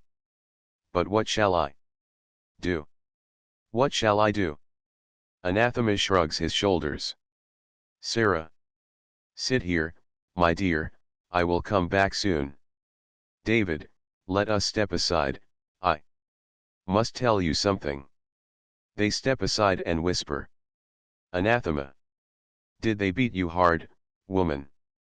Evidently the man who was beating you was not skillful, he did not knock your eyes out, as he wanted to do. Woman. Covering her face with her hair. Do not look upon me. Sarah. Nelias, come over here. Anathema. Goes to her. Here I am, Madame Leiser. David. In a low voice. How much money have we for our journey to Jerusalem? Anathema. 300 rubles. David. Give it to the woman. Smiling and crying. Sarah does not want to go to Jerusalem. She wants to continue in business here until death comes. What a foolish woman, Nelias, isn't she? Cries restrainedly. Sarah. Does that cause you much pain, David? Were you so eager to go? David. What a foolish woman, Nelias. She does not understand that I also want to remain in business here. Cries. Anathema. Moved. You are not an ordinary man, David. David. It was my dream, Nelias, to die in the holy city and to join my dust to the dust of the righteous people buried there. But, he smiles, is not the ground everywhere kind to its dead? Give the money to the poor. Woman. Well, Sarah, how shall it be? We must open a store and learn from Sanka how to make good soda water. Anathema. Triumphantly. Woman, David, who has brought joy to mankind, gives you money and happiness. Bezkrani. To Sanka. I told you that he has not distributed all his money. He has millions. Wanderer. Listening. That's right. How could David give away everything? He only started to give away. The woman thanks David and Sarah, he places his hands upon her head, as though blessing her. Behind him, from the side of the field, something gray appears, dust-covered, moving slowly. They move silently, and it is hard to discern at first that they are human beings. The grey dust has equalized them, their distress and their suffering have made them brethren. There is something alarming in their dull, inflexible movement, and the people look upon them uneasily. Bezkrani. Who is coming there on the road? Sanka. Something grey is crawling along the road. If they are human beings, they do not look like human beings. Purakes. Oh, I am afraid for David. He stands with his back toward them, and does not see them. And they are coming like blind people. Sanka. They will soon crush him. David, David, turn around and look. Anathema. It is too late, Sanka. David can't hear you now. Purakes. But who is that? I am afraid of them. Wanderer. These are our people. These are blind people from our land. They have come to David for their eyesight. Loudly. Stop, stop. You have reached your destination. David is in your midst. The blind, almost crushing the frightened David. Pause and seek him with their fingers. The blind. Where is David? Help us to find David. Where is David, who brings joy to mankind? He is here. I feel him already with my fingers. Are you David? Where is David? Where is David? Are you David? David. Frightened voices come out of the darkness. It is I am David Leiser. What is it you wish of me? Sarah. Weeping. David. David. I don't see you. David, David, where are you? The blind. Closing in around him. Here is David. Are you David? Curtain. Act 4. A large, high, somewhat dark room. David's study in the rich villa, where he spends his last days. 2 large windows in the room, one overlooking the road to the city, the other, on the left, overlooking the garden. Near this window, a large writing table, covered with papers in disorder, sheets of paper of various sizes, and large books. Under the table, and near it, paper torn into small bits. A large Bible, bound in old leather, lies on the floor, open, with its back upward, resembling the roof of a house which is falling apart. Notwithstanding the heel, there is a fire in the fireplace. David Leiser feels cold and feverish. It is growing dark. Through the lowered blinds, faint sunlight comes in, but it is already dark in the room. Only the small lamp on the table brings out into bold relief the white heads of David and Anathema. David is sitting by the table. His hair and beard, unkempt for some time, lend him a savage and terrible appearance. His face is emaciated. His eyes are wide open, clasping his head with both hands. He stares fixedly through his large spectacles, examines a paper, throws it aside, takes up another paper, and nervously turns the leaves of a heavy volume. Anathema stands near him, holding the back of his armchair. He is motionless, thoughtful, and stern. The windows are closed, but through the dosed windows comes the muffled noise of many voices. It increases slowly, wavering in force and impassionateness. Those who had been called by David are now besieging his house. Silence. David. It has crumbled away into dust, Nelias.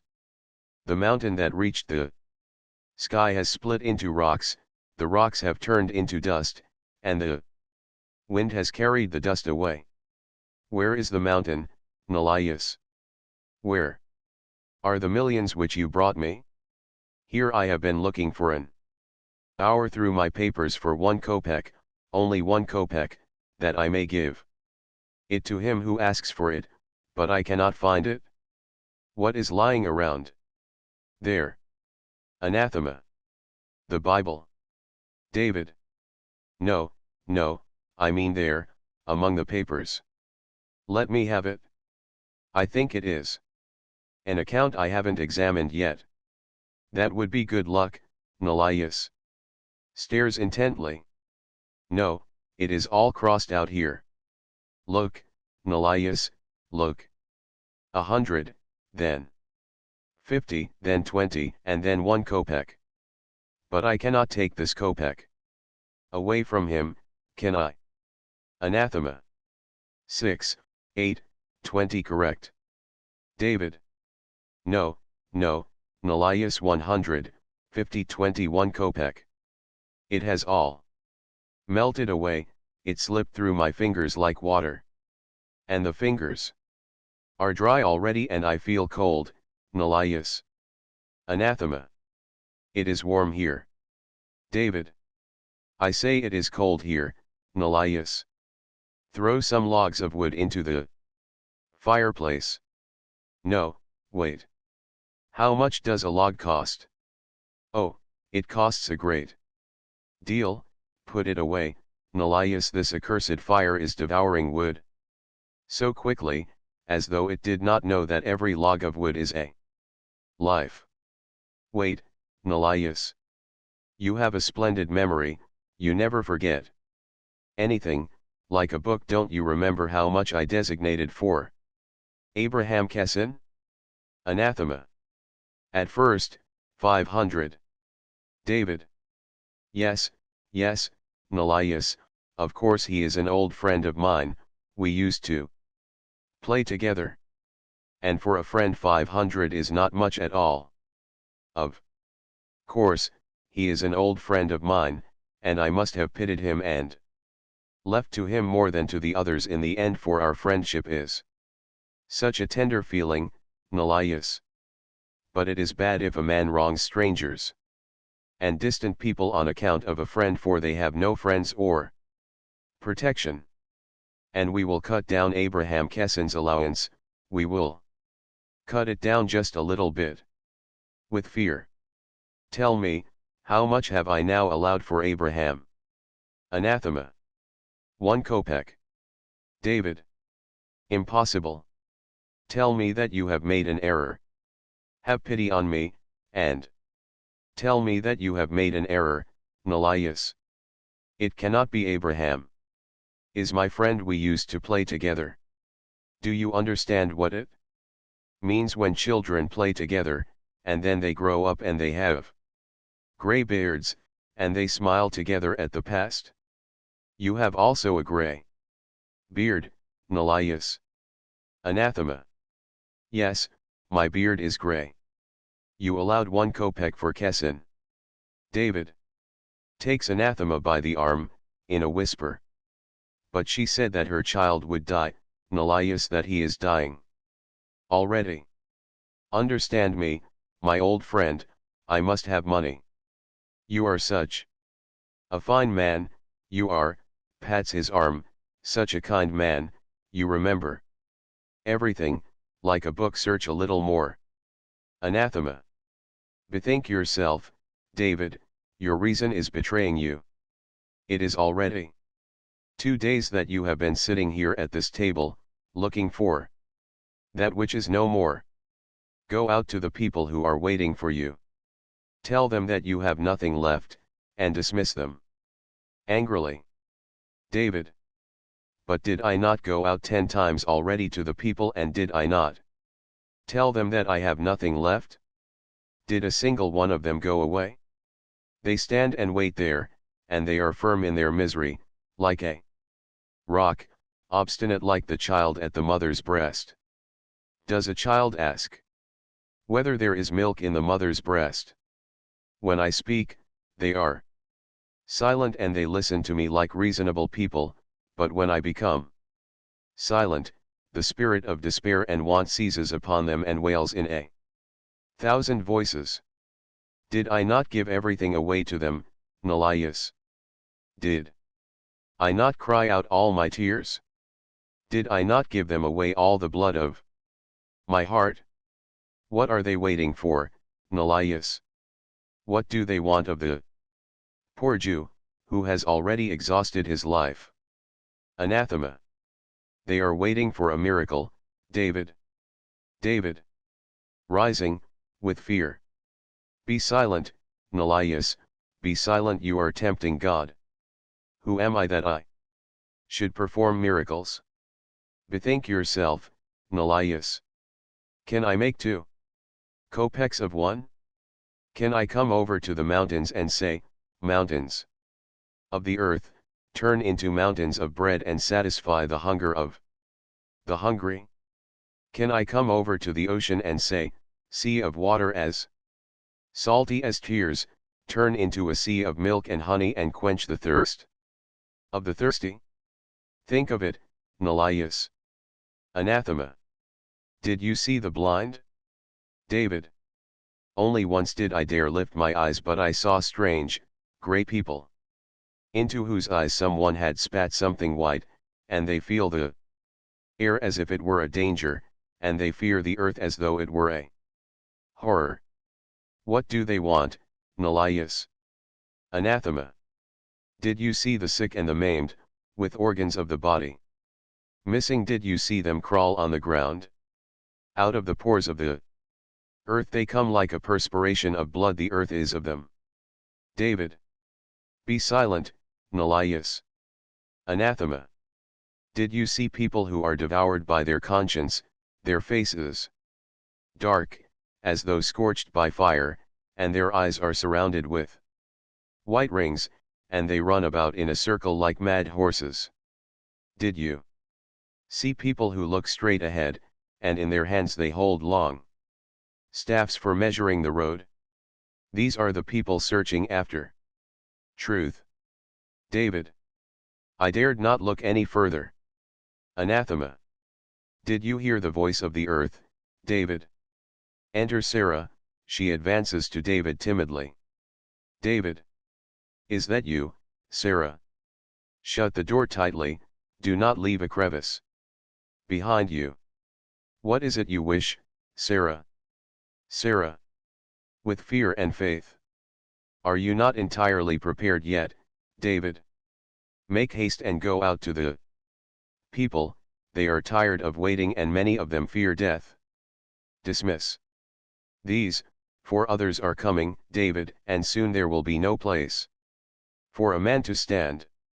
The water has already given out in the fountains, and they are not bringing any bread from the city, as you have ordered. David. David. Uplifting his hands, horrified. Awaken, Sarah, sleep has enmeshed you in nets of cunning and your heart is poisoned with the madness of love. It is I, David. With fear. And I did not command to bring bread. Sarah. If you are not quite ready, David, they can wait. But order lamps lighted and give bedding for the women and the children, for night will soon set in and the earth will grow cold. And order them to give milk to the children, they are starved. There, in the distance, we have heard the sound of innumerable footsteps. Are those not herds of cows and goats, full of milk, driven here at your command? David. Hoarsely. Oh, my God, my God. Anathema. In a low voice, to Sarah. Go away, Sarah, David is praying. Do not disturb his prayer. Sarah goes away timidly and cautiously. David. Mercy. Mercy. The noise outside the window subsides. Suddenly. It is heard again. Sarah had notified them that they must wait. David. Mercy. Mercy. Anathema. In a commanding tone. David, be a man in the face of the great fear. Did you not call them here? Did you not call loudly, in a voice of love, to the silence and the darkness where unspeakable horror dwells? And now they have come to you north and south, east and west, and like 4 oceans of tears they have stretched themselves at your feet. Rise, David. David. What shall I do, Nelias? Anathema. Tell them the truth. David. What shall I do, Nelias? Shall I perhaps take a rope and, hanging it upon a tree, strangle myself like the one who had once betrayed? Am I, perhaps, a traitor, having called them and not given anything to them, and loving them in order to destroy them? Oh, how my heart is aching. Oh, how my heart is aching, Nelias. Oh, I feel as cold as The ground that is covered with ice, and within it there is heat and white flame. Oh, Nelias, have you seen the white flame on which the moon turns dark and the sun burns like yellow straw? He tosses about. Hide me, Nelias. Is there not a dark room, where the light does not penetrate? Are there not strong walls through which I would not hear these voices? Whither are they calling me? I am a sick old man, I cannot endure and suffer so long. I myself had small children, and did they not die? What were their names, Nelias? I have forgotten. Who is it they call David, the man who has brought joy to mankind? Anathema. That was your name, David Leiser. You are deceived, Leiser. You are deceived even as I am deceived. David. With entreaty. Protect me, Nelias. Go out to them and tell them aloud, so they all can hear. David Leiser is a sick old man, and he has nothing left. They will listen to you, Nelias. You have such a respectful appearance, and they will return to their homes.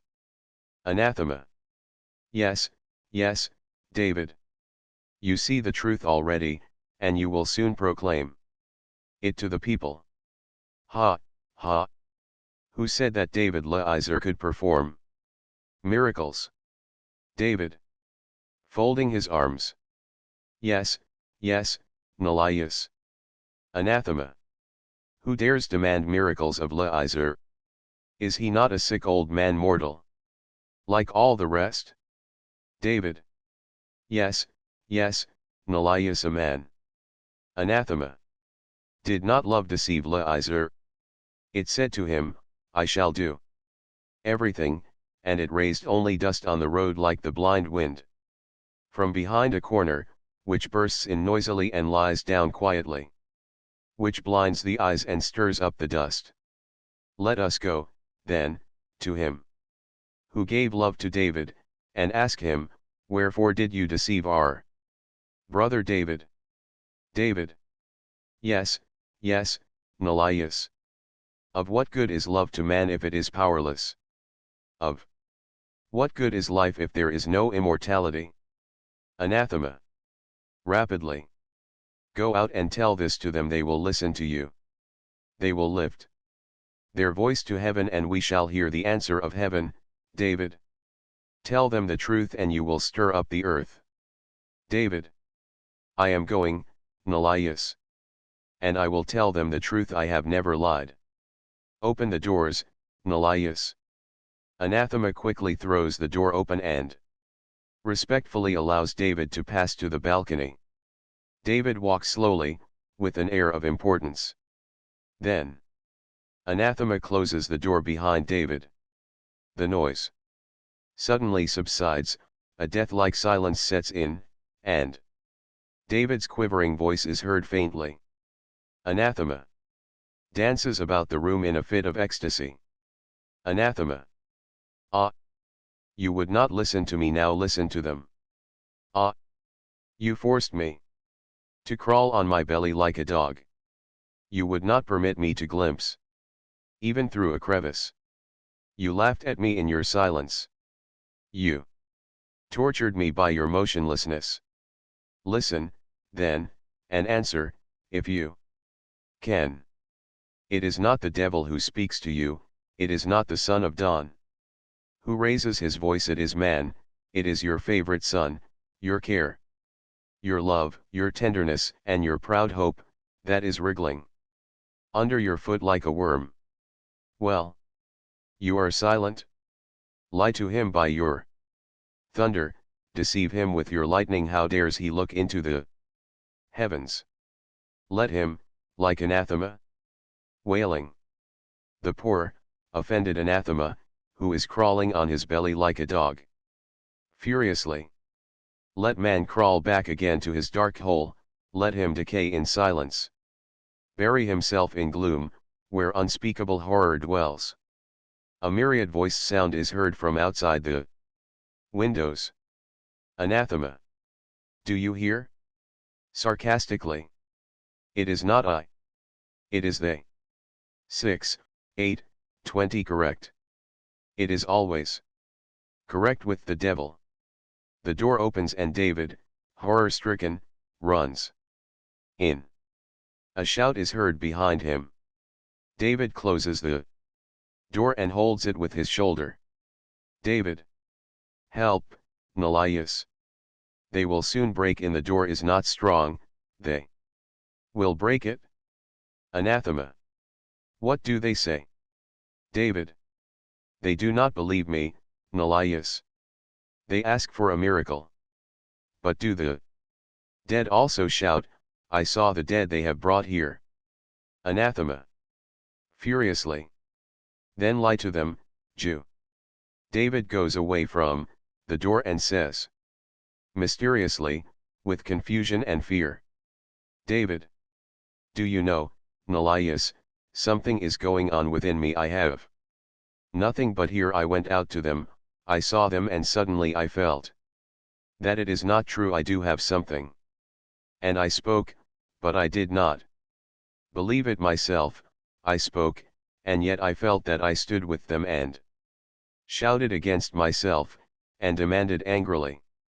With my lips I declare that I have nothing, and with my heart I promise them, and with my eyes I cry out, yes, yes, yes. What shall I do, Nelias? Tell me, are you sure that I have nothing? Anathema smiles. Sarah's voice is heard behind the door on the right, a knock at the door. Sarah. Let me in, David. David. Do not open the door, Nelias. Anathema. It is your wife, Sarah. He opens the door. Sarah enters, leading by the hand a pale-faced woman who is carrying something in her arms. Sarah. Meekly. Forgive me, David. But this woman says that she cannot wait any more. She says that if you delay any longer, she will not recognize her child when he is revived. If it is necessary for you to know his name, it is Moishi, little Moishi. He is a dark little one. I looked at him. Woman. Falling down on her knees.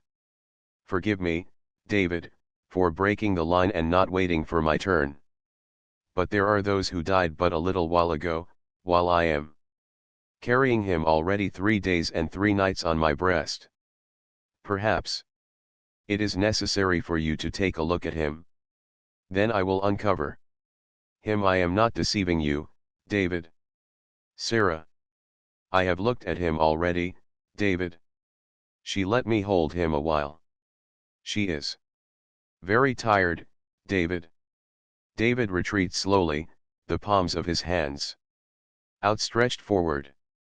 He moves thus until he reaches the wall. David. Mercy. Mercy. Both women wait patiently. David. What shall I do? I am fainting, O God. Nelias, tell them that I do not resurrect the dead.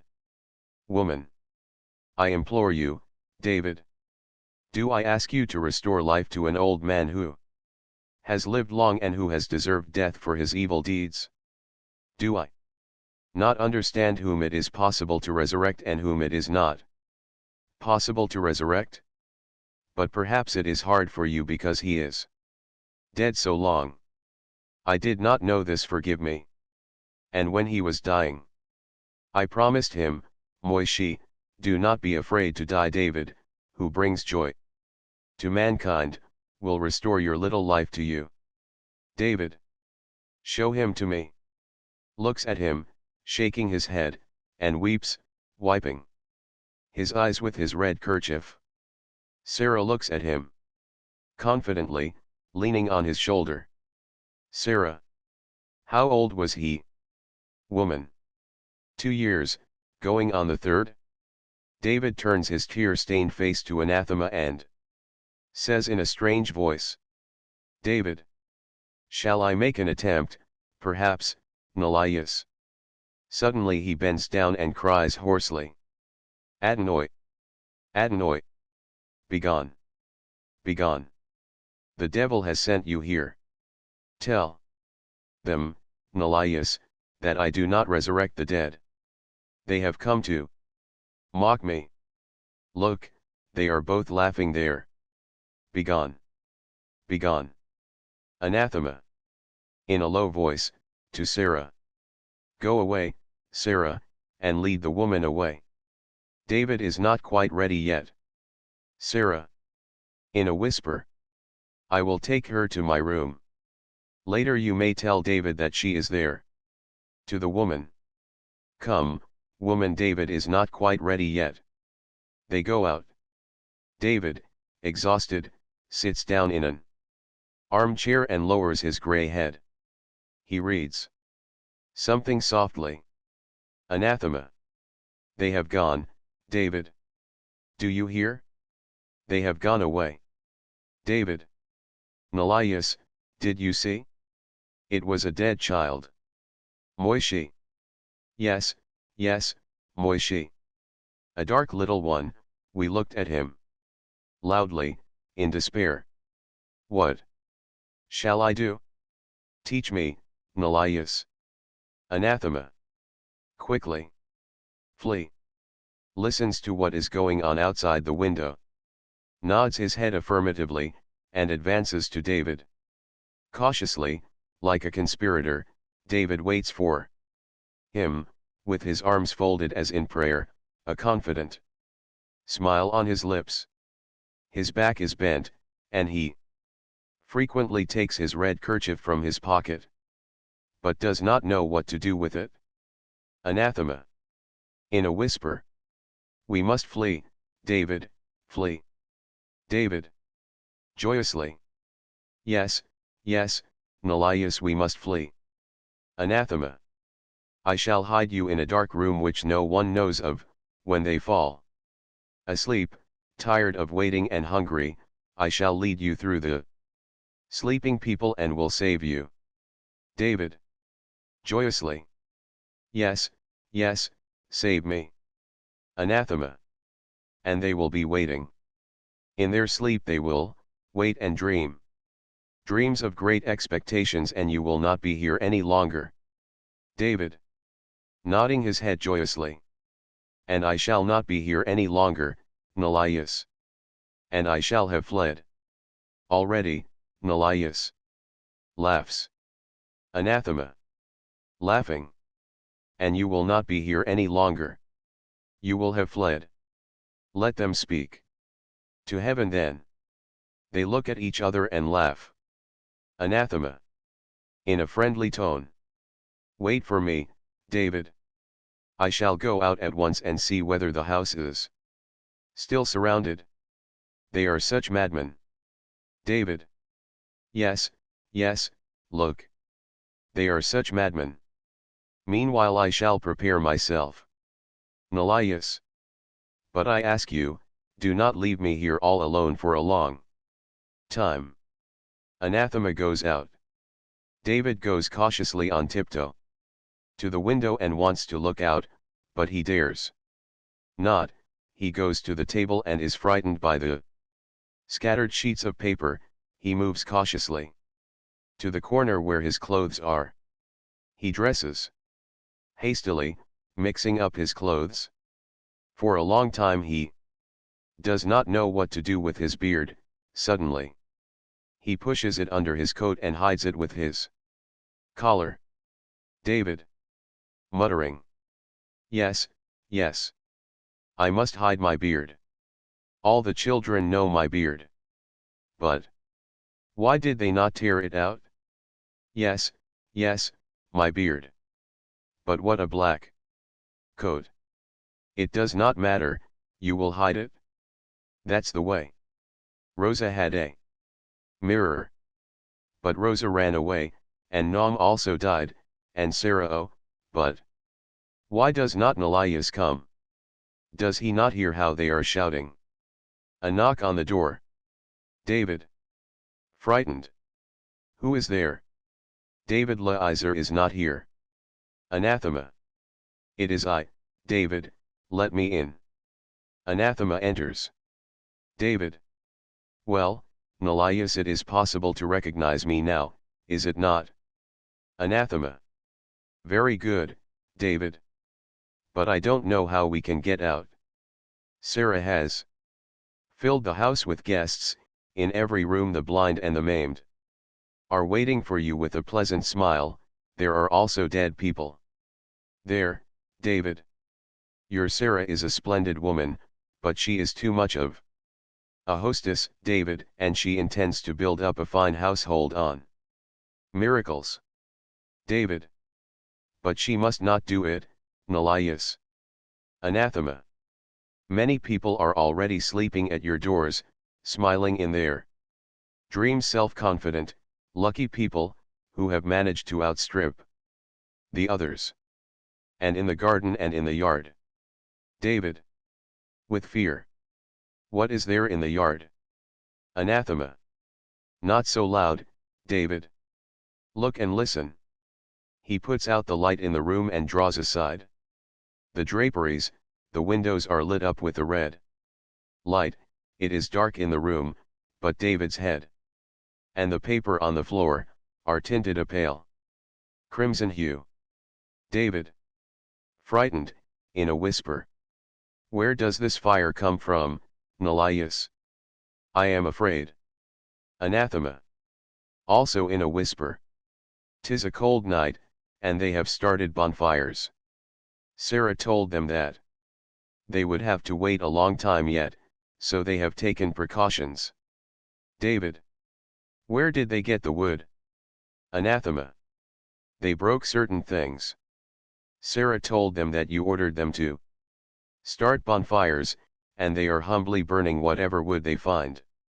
And there, David, farther away. David. In despair. What is it, Nelias? What else can there be, there yonder? Anathema. I do not know, David.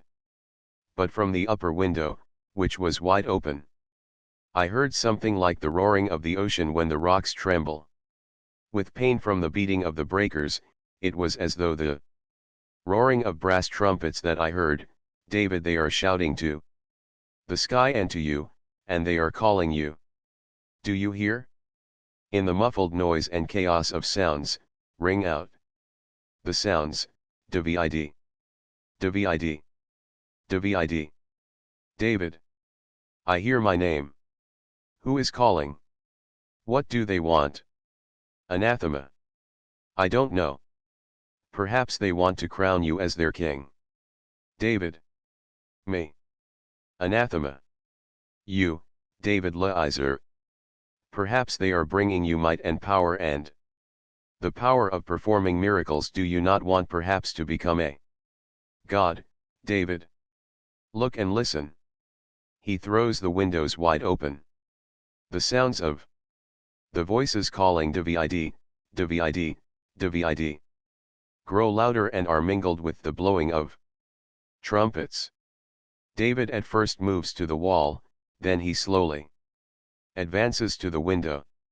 He straightens himself, looks out of the window, and pushing Anathema aside, outstretches his arms to the poor of the earth. David. Calling. Come this way. Come here. To me. I am here. I am with you. Anathema. Astonished. What? You are calling them? You are calling them? Bethink yourself. Leiser. David. Angrily. Be silent. You do not understand me. We are all human beings and we shall go together. Enthusiastically. And we shall go together. Come here, brethren, come. Look. Nelias, they have lifted their heads, they are looking, they hear me. This way. This way. Anathema. Will you perform miracles? David. Angrily. Be silent, you are a stranger. You speak as an enemy of God and mankind. You know neither pity nor compassion. We are tired, We are exhausted, even the dead have grown tired of waiting. Come here and we shall go together. This way. Anathema. Looking at David. Are not the blind showing the way to them? David. Who needs eyesight if not the blind? This way, blind. Anathema. Are not the lame making the road and swallowing the dust there? David. Who needs the road if not the lame? This way, maimed. Anathema. Are they not carrying the dead on the stretchers, swaying with measured steps? Look, David, and dare to say, come this way, to me. I am he who resurrects the dead. David. Tormented. You know no love, Nelias. Anathema. I am he who restores sight to the blind. Loudly, through the window. This way. Nations of the earth, seeking God, come together, at the feet of David he is here. David. Not so loud. Anathema. This way. Suffering mothers, fathers who have lost their reason in grief, brothers and sisters who devour one another in the convulsions of hunger, come this way, to David, who has brought joy to mankind. David. Seizing him by the shoulder. You have lost your mind, Nelias. They may hear you and may break into the house. What are you doing, Nelias? Be more cautious. Anathema. Shouting. David is calling you. David. Dragging him away from the window forcibly. Be silent. I'll choke you if you utter another word. You dog. Anathema. Releasing himself. You are as foolish as a human being. When I call you to flee from here, you curse me. When I call you to love, you want to choke me with contempt. Man. David. Enfeebled. Oh, do not ruin me, Nelias. Oh, forgive me if I have angered you. Foolish old man that I am, with a memory that fails me. But I cannot perform any miracles. Anathema. Let us flee from here. David. Yes, yes, let us flee. Irresolutely. But where? Where do you want to lead me, Nelias? Is there a place on earth where God is not present? Anathema. I shall lead you to God. David. No, I don't want to go to him. What will God tell me? And what shall I answer him? Be considerate, Nelias. Can I say anything in answer to God now? Anathema. I shall lead you to the desert. We shall leave here these wicked and vicious people, who are seized with the itch of suffering and who break down posts and fences like hogs that scratch themselves. David. Irresolutely. But they are human beings, Nelias. Anathema. Renounce them, and, pure, stand up in the desert before the face of God. Let the rock be your bed, let the howling jackal become your friend, let only the sky and the sand hear the penitent moans of David. Not a single stain of another's sin shall come upon the pure snow of his soul. He who remains with lepers becomes a leper. Himself only in solitude will you see God. To the desert, David, to the desert. David. I shall pray. Anathema. You will pray. David. I shall exhaust my body with fasting. Anathema. You will exhaust your body with fasting. David. I shall cover my head with ashes. Anathema. What for? Unfortunate people do that. But you will be happy, David, in your sinlessness. To the desert, David, to the desert. David. To the desert, Nelias, to the desert. Anathema. Quickly. Let us run. There is a cellar here of which no one knows. There are old barrels there, and there is the smell of wine. I shall hide you. And when they fall asleep, David, to the desert, to the desert. They rush out quickly. Disorder and silence in the room. Through the open window soon comes in the noise of voices and of brass trumpets, moans and sobs of the mob de Avid. And with its pages bent under it, like a house that is falling apart, lies the Bible, with its back upward. Slow curtain. Act 5. On the right, upon the slope of a mountain, a dilapidated stone fence. On the left, the sea is seen. Beyond the fence, a deserted garden. Among the trees 2 tall cypress trees stand out prominently. The sea is dark. It is before a storm. The sky is overcast with heavy clouds, which are driven rapidly by the wind. As the curtain goes up, no one is on the stage. Then Anathema climbs over the fence and assists David over the fence. David is very weak and moves with difficulty. Their dark clothes are covered with mud and torn in places. Both have lost their hats on the way. Anathema. Quicker, quicker, David. They are pursuing us. In this dark garden, where it is so quiet, I heard a roaring in the distance, on that side, as though there were another sea there. Quicker, David. David. I can't, Nelias. Put me down here that I may die. Anathema. Put your foot here, on this rock. Take care. David. Before my eyes are paths which turn and lead to the wall. Then there are more walls, Nelias, and this dark ditch where a bloated dead horse is lying. Where are we, Nelias? Anathema. We are at the sea. We shall take a boat from the fishermen and trust ourselves to the waves. You will sooner find mercy with the senseless waves, David, than with the maddened people. David. Yes, it is better to die. He lies down by the fence. I am 58 years old, Nelias, and I must have a rest. But who was the man that met us on the highway and was so greatly overjoyed, and ran off shouting, Here is David, who has brought joy to mankind? How does he know me? I had never seen him before. Anathema. As if surveying the shore. Your fame is great, David. Strange, I do not find any path leading downward. David. Shutting his eyes.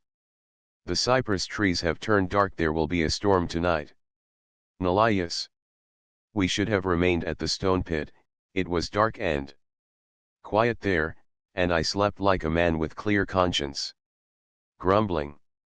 But why are you silent, Nelias? Or am I to speak all alone, as if I were already in the desert? Nelias. I am searching. David. With dissatisfaction. What else is there to search for? We have searched enough today, and we jumped like trained dogs. I felt ashamed, Nelias, when I climbed the fences like a little boy stealing apples. You had better come over here and tell me something about your wanderings. I am too tired to sleep. Anathema. You'll not be able to sleep, David. Advancing. There is no way down to the sea. David. What of it? Look for it elsewhere. Anathema. Outstretching his hand in the direction of the city. Look, David, what is that white line there in the distance? David. Lifting his head. I don't see it. Anathema. It is the city which is awaiting you. Now listen. What is that noise in the distance? David. Listening. That, of course, Nelias, that is the echo of the waves of the sea. Anathema. No. It is the voice of the people, who will come here soon and will demand miracles from you, and will offer you the kingdom of the poor on earth. When we were hiding in the rocks, I heard two men speak as they hastened to the city. They said that you had been carried away by some evil one and that it was necessary to rescue you from that evil one and offer you the kingdom. David. Am I not a sick old Jew? Am I a piece of gold that I should be stolen? Leave me alone, Nelias, you are raving like the other people. I am sleeping. Anathema. Impatiently. But they are coming this way. David. Let them come. You will tell them that David is sleeping and that he does not want to perform miracles. He prepares himself for sleep. Anathema. Bethink yourself, David. David. Stubbornly. He does not want to perform any miracles. Good night, Nelias. I am old. And I do not like to talk nonsense. Anathema. David. David does not answer, he falls asleep, his hands folded under his head. Anathema. Awaken, David. The people have come here.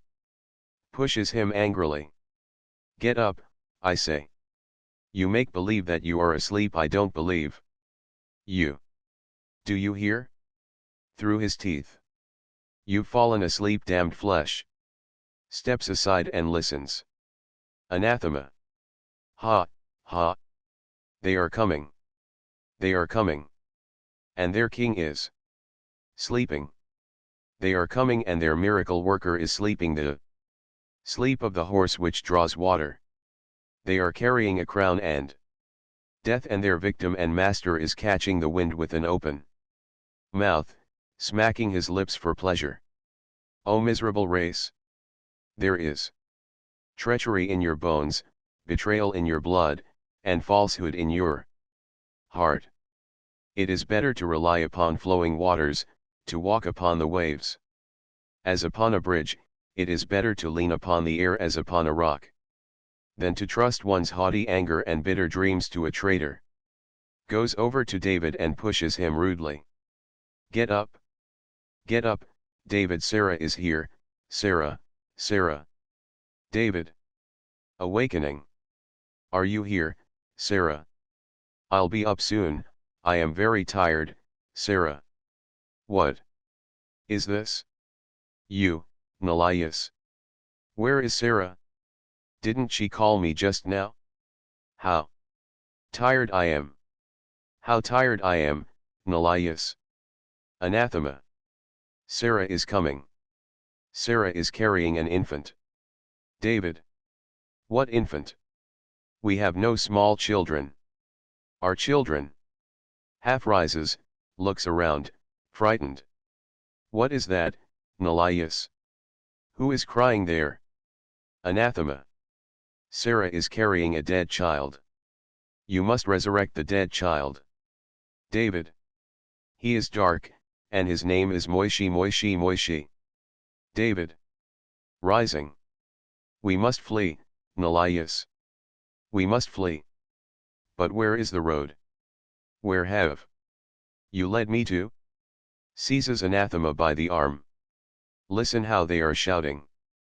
They are coming this way, to me. Oh, save me, Nelias. Anathema. There is no way. Holding David. There is an abyss. David. What shall I do, Nelias?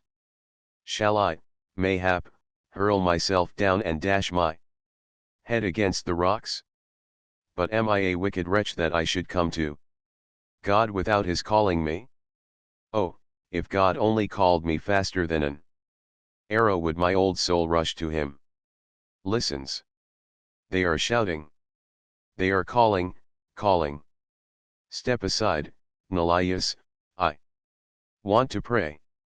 Anathema. Steps aside. But make haste, David, they are near. David. Do you hear? They are coming. I love them, but my love is bitterer than hatred, and it is as powerless as indifference. Kill me, and meet them. yourself. Kill me and meet them with mercy, with love. Fertilize the hungry earth with my body and grow bread upon it, drown sorrow with my soul and grow laughter upon it. And joy, O Lord, joy for mankind.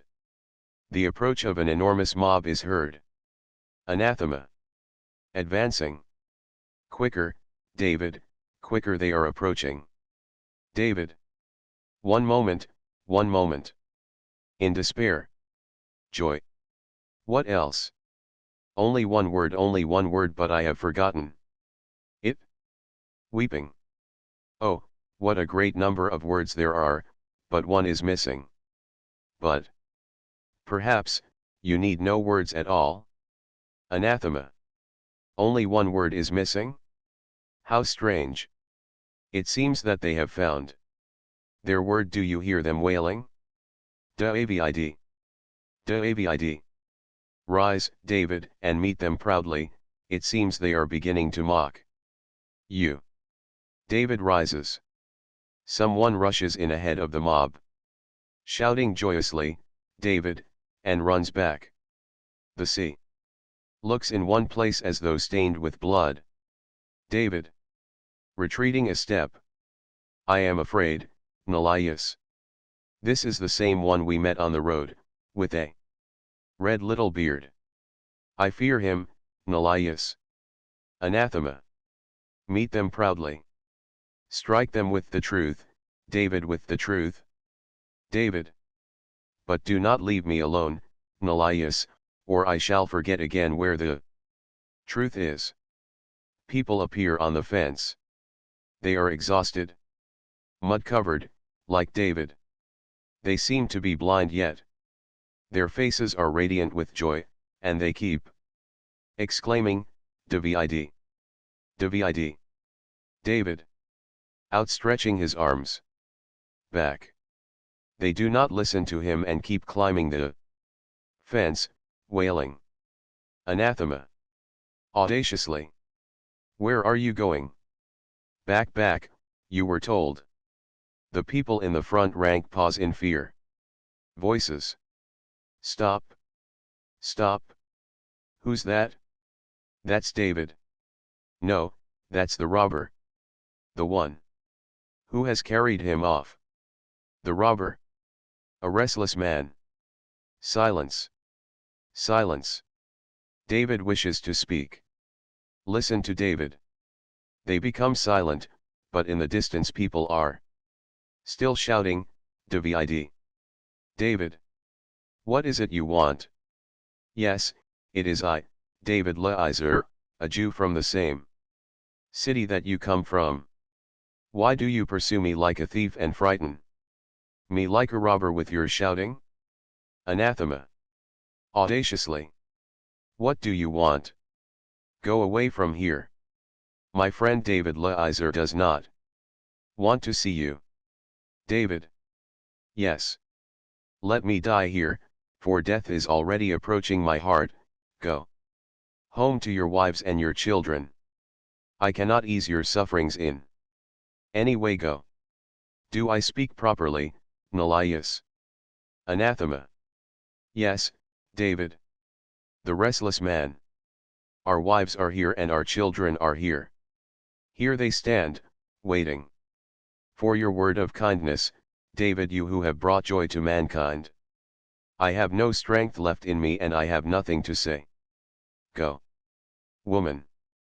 Move forward a little, Reuben, and bow to our master David. You probably remember him, David. Bow to him once more, Reuben. The boy bows timidly and hides in the crowd again. Laughter. Old man. Smiling. He is afraid of you, David. Don't be afraid, boy. Mild laughter. The wanderer comes forward. Wanderer. You have called us, David, and we have come. We have long waited silently for your merciful call, and now your call has reached the remotest boundaries of the earth. The roads have become black with people, the deserted roads have come to life and the narrow paths are filled with footsteps, and they will soon become highways, and even as the blood that is in the body all rushes to the heart, so all the poor on earth will come to you alone. Welcome to you, our Master David. The people are bowing before you with their life and the earth. David. Tormented. What do you want? Wanderer. Softly. Righteousness. David. What do you want? All. Righteousness. Expectation. David. With sudden hope. Tell me, Nelias, tell me, is righteousness a miracle? Anathema. Bitterly. There are the blind, they are innocent. There are the dead, and they are also innocent. The earth is bowing before you with its graves, and it greets you with darkness. Perform a miracle. David. A miracle? Again a miracle? Wanderer. Suspiciously and sternly. And the people do not want you to speak with him whose name we dare not utter. He is an enemy of mankind, and at night, when you were asleep, he carried you off to this mountain, but it did not occur to him to carry off the heart of the people, and, beating unceasingly, this heart has brought us to you. Anathema. Audaciously. It seems that I am superfluous here. David. No, no. Do not forsake me, Nelias. Tormented. Begone, begone from here. You are tempting God, I do not know you. Begone. Begone. Anathema. Begone. Voices. Frightened. David is angry. What shall we do? The master is angry. David is angry. Old man. Call Sarah. Woman. Call Sarah. Sarah. Voices. Sarah. Sarah. Sarah. David. Horror-stricken. Do you hear? They are calling. Joyous voice. Sarah is coming. The mob grows bolder. Kessin. Bowing several times. It is I, David, I peace be with you, our master David. Sanka. Smiling and bowing. Peace be with you. Peace be with you, David. David turns aside and covers his face with his hands. Anathema. Indifferently. Begone. General confusion, interrupted smiles, muffled groans. Sarah, led respectfully by the arms, advances to David. Nearing him, she walks alone. Anathema. Turn around, David. Sarah is here. Sarah.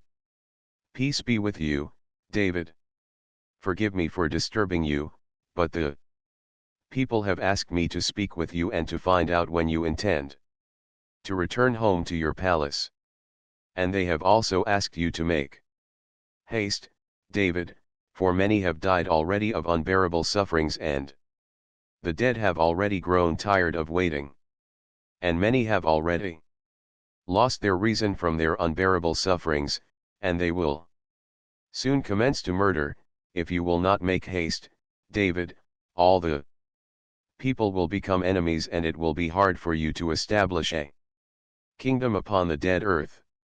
Bitter wailings in the distance. David. David. David. David. With restraint. Go away, Sarah. Sarah. Humbly. Your clothes are torn, David, and I fear that there are wounds upon your body. What ails you? Why do you not rejoice with us?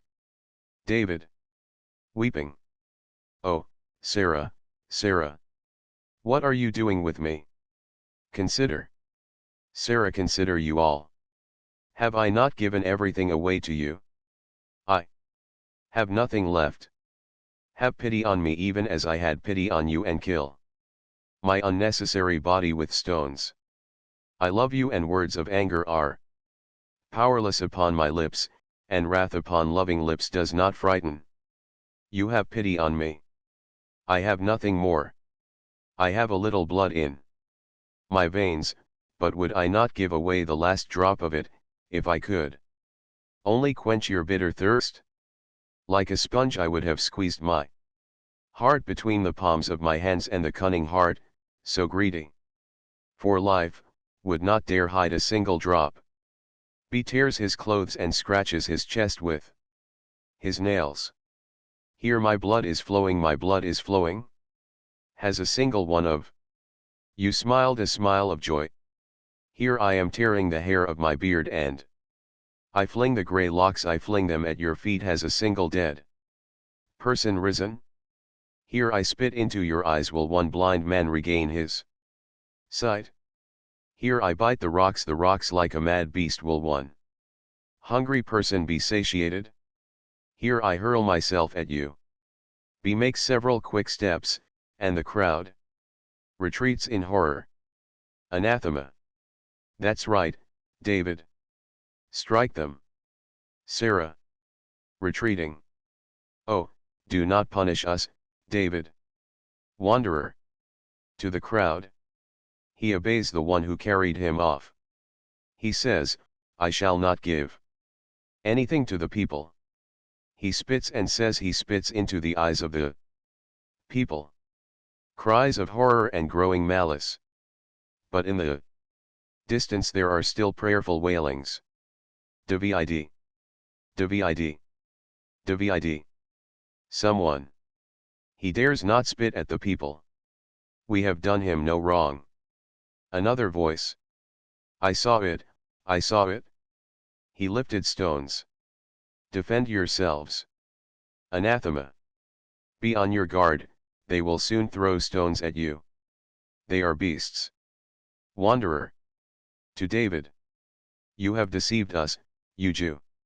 Sarah. Do not dare speak like this. Kessin. Seizes the wanderer by the chest. Another word and I shall choke you. David. Shouting. I have not deceived anyone. I have given everything away and have nothing left. Anathema. Do you hear, fools? David has nothing. Laughs. Nothing. Am I not telling the truth, David? Wanderer. Do you hear? He has nothing. Why, then, did he call us? He has deceived us. He has deceived us. Kessin. Perplexed. But that is true, Sarah, he himself says that he has nothing. Sarah. Do not mind David. He is ill. He is tired. He will give us everything. Wanderer. With sorrow and anger. How could you do that, David? What have you done with the people? Accursed one? Restless man. Listen what David, who has brought joy to mankind, has done to me.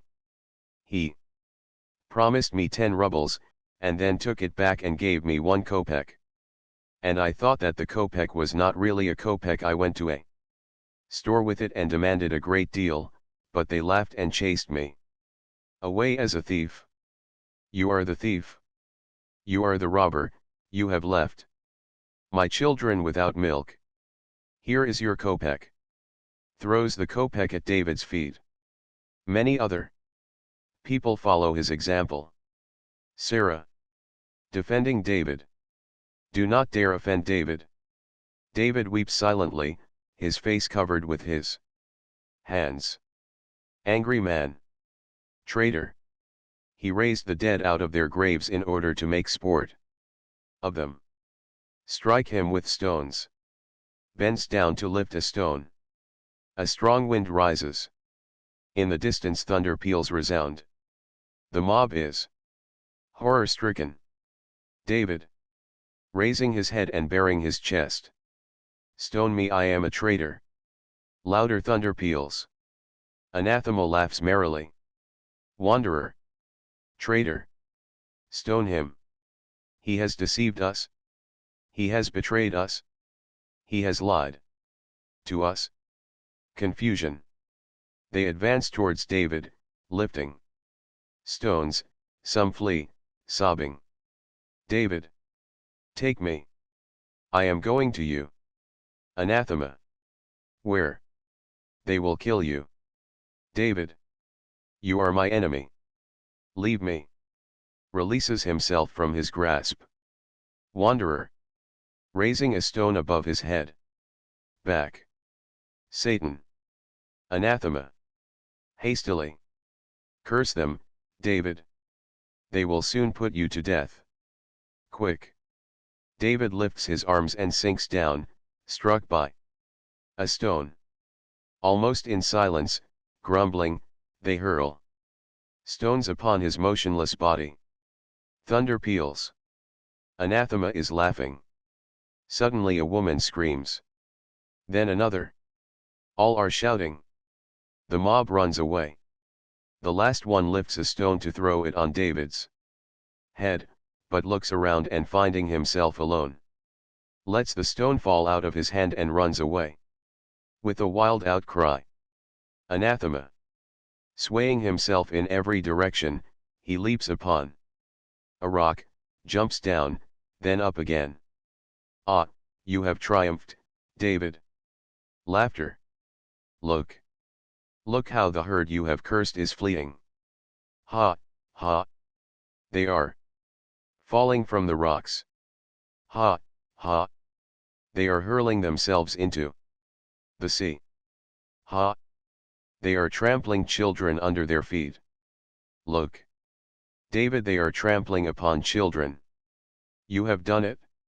Great and mighty David Leiser. Favorite son of God. You have done it. Ha, ha, ha. He whirls around, madly laughing. Ah, where shall I go with my joy? Ah, where shall I go with my tidings? The earth is too small for it. East and west. North and south. Look. And listen. David, who has brought joy to mankind, is put to death by mankind and by God. And upon his ill-smelling corpse I anathema will put my foot to heaven. Do you hear? Answer, if you can. He tramples upon David's body. Then a groan is heard, and David's grey, blood-stained head lifts itself, quivering strangely. Anathema. Retreating. You are still alive? You have lied even this time. David. Crawls. I am coming to you. Wait for me, Sarah. One moment. Anathema. Bending over, examines David. You are crawling? Like myself? Like a dog? After them? David. In the agony of death. Oh, I cannot reach them. Carry me, Nelias. Do I say that it is not necessary to stone me? Oh, let them stone me. Carry me, Nelias. I shall lie down quietly on the threshold, I shall only look through the crevice and see how the little children are eating. Oh, my beard. Oh, my terrible beard. Oh, don't be afraid, my little one, you alone are laughing. My little children, my tiny little children. Anathema. Stamping his foot. You are mistaken, David. You are dead. And your children are dead. The earth is dead, dead, dead. Look. David rises with difficulty and looks into the distance, his weak hands outstretched. David. I see, Nelias. My old friend, stay here, I beg you, and I shall go to them. Do you know, Nelias? Confused. I think that I found a kopeck. Laughs quietly. I told you, Nelias, to examine that paper. Abraham Kessin, my friend. Firmly. Abraham Kessin is my friend. He sinks down and dies. Thunder in the distance. It is dark, the sun, red, is seen on the horizon, near the water. It sets. Anathema. bending over him. Is it true this time? Are you dead? Or do you he again? No, it isn't. Honest death now. Let me have your fist. Open it. You don't want to? But I am stronger than you. Rises and examines what David had in his hand. A kopeck. Throws it down with contempt. Pushes David with his foot. Farewell, fool. Tomorrow people will find your body here and will bury you with pomp, according to the custom of the people. Kind-hearted murderers, they love those they kill. And out of the rocks with which they stoned you for your love, they will erect a tall, crooked, and stupid tombstone. And in order to enliven the stupid, dead pile of stone, they will put me on the top. He laughs. Then he suddenly breaks of his laughter, and assumes a haughty pose. Who shall wrench the victory from the hands of Anathema?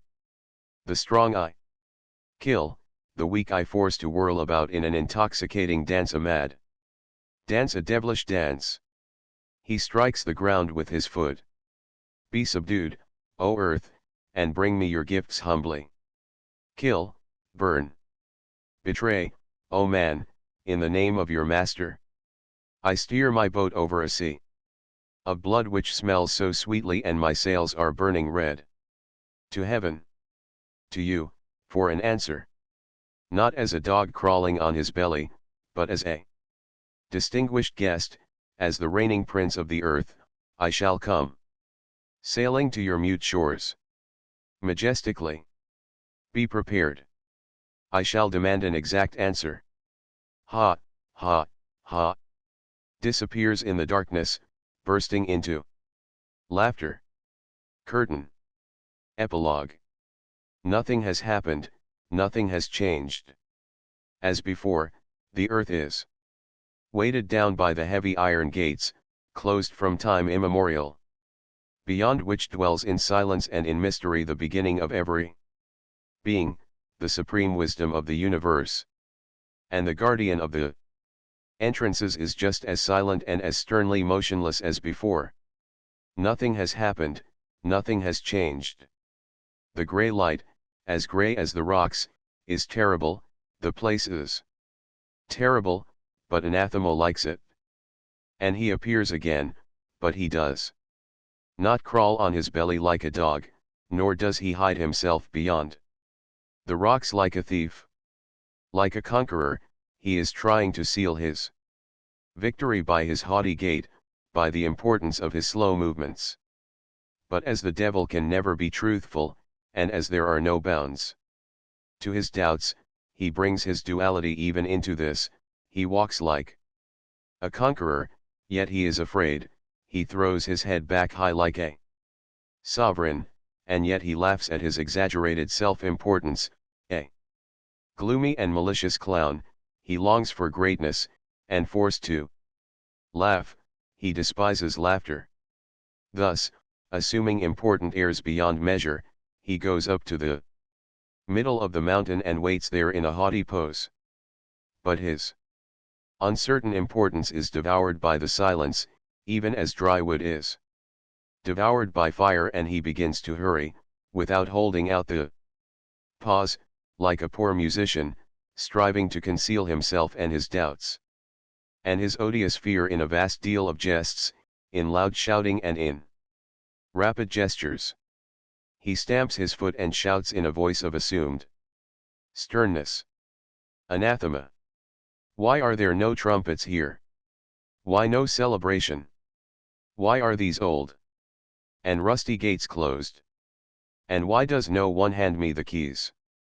Is it proper in decent circles to meet thus an eminent guest, the reigning prince of the earth, which is friendly to us? Only the doorkeeper is here, apparently asleep, and no one else. It is bad, bad. He bursts into laughter, and stretching himself wearily, sits down upon a rock. He speaks humbly and with an air of fatigue. But I am not vainglorious. Trumpets, flowers, and shouting, all this is Useless. I myself heard at one time how the people trumpeted glory for David Leiser, but what has come of it? He heaves a sigh. It is sad to think of it. He whistles mournfully. You have surely heard of the misfortune that has come upon my friend David Leiser. I remember when I last chatted with you, you did not know this name then. But do you know it now?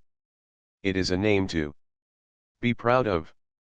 When I left the earth, the entire earth in a million of hungry throats called this glorious name, shouting, David is a deceiver. David is a traitor. David is a liar. Then it seemed to me that some of the people reproached also another one for my honest friend, who died an untimely death, did not act so incautiously in his own name. The guardian is silent. And Anathema shouts now, with an air of real triumph, breathing malice. The name. Call the name of him who has ruined David and thousands of people. I, Anathema, have no heart, my eyes have dried up from the fire of hell, and there are no tears in them, but if the tears were there I would have given them all to David. I have no heart, but there was an instant when something trembled in my chest, and I was frightened. I wondered whether a heart could be born. I saw how David was perishing.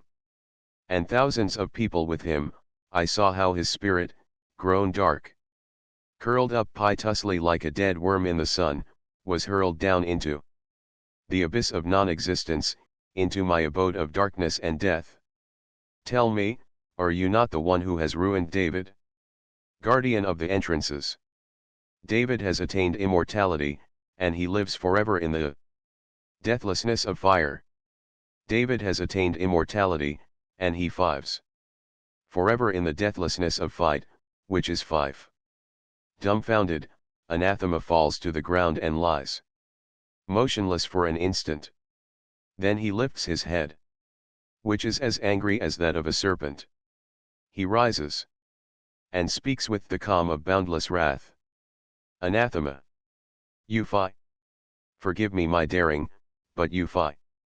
Surely your power is immense, and you can give immortality to a dead worm that has turned black from the sun. But would that be just? Or do the numbers fie to which you, too, must submit? Or do all the scales fie, and is all your world nothing but one fie, a cruel and mad game of laws, a malicious laugh of a despot at the dumbness and submissiveness of the slave? He speaks gloomily, in the grief of deathless blindness. Anathema.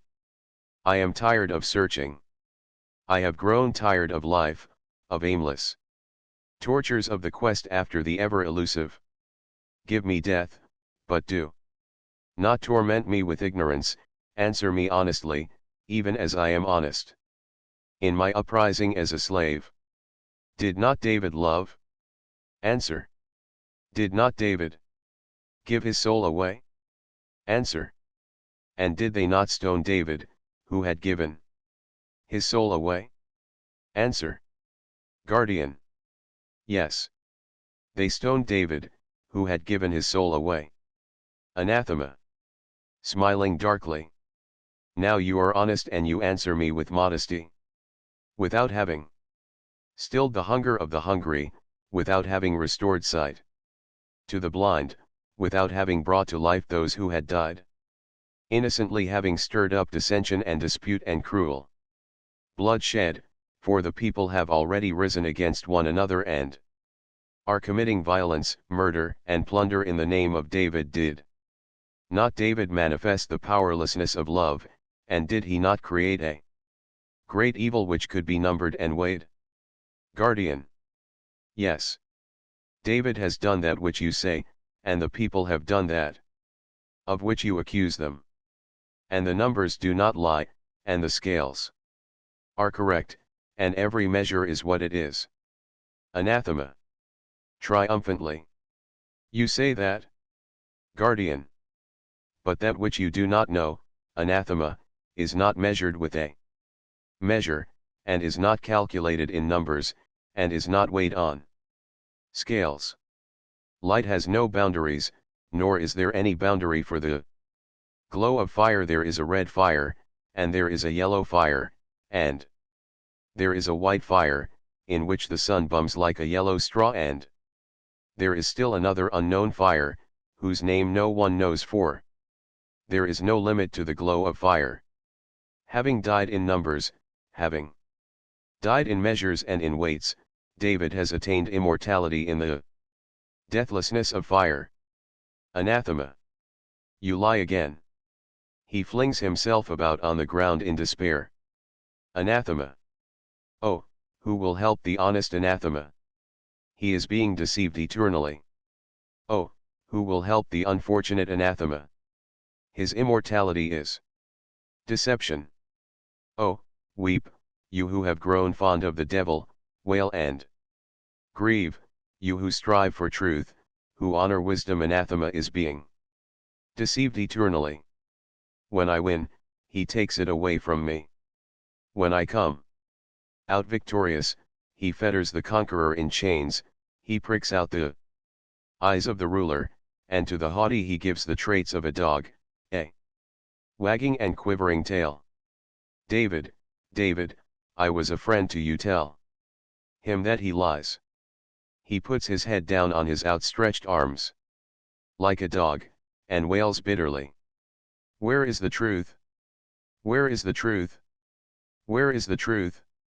Was it not crushed with stones? Is it not lying in the ditch together with the carrion? Oh, the light has died out from the world. Oh, the world has no eyes. He crows have pecked them out. Where is the truth? Where is the truth?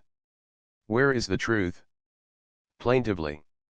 Tell me, will anathema ever learn the truth? Guardian. No. Anathema. Tell me, will anathema ever see the gates open? Shall I ever see your face? Guardian. No. Never. My face is open, but you see it not. My speech is loud, but you hear it not. My commands are clear, but you know them not. Anathema.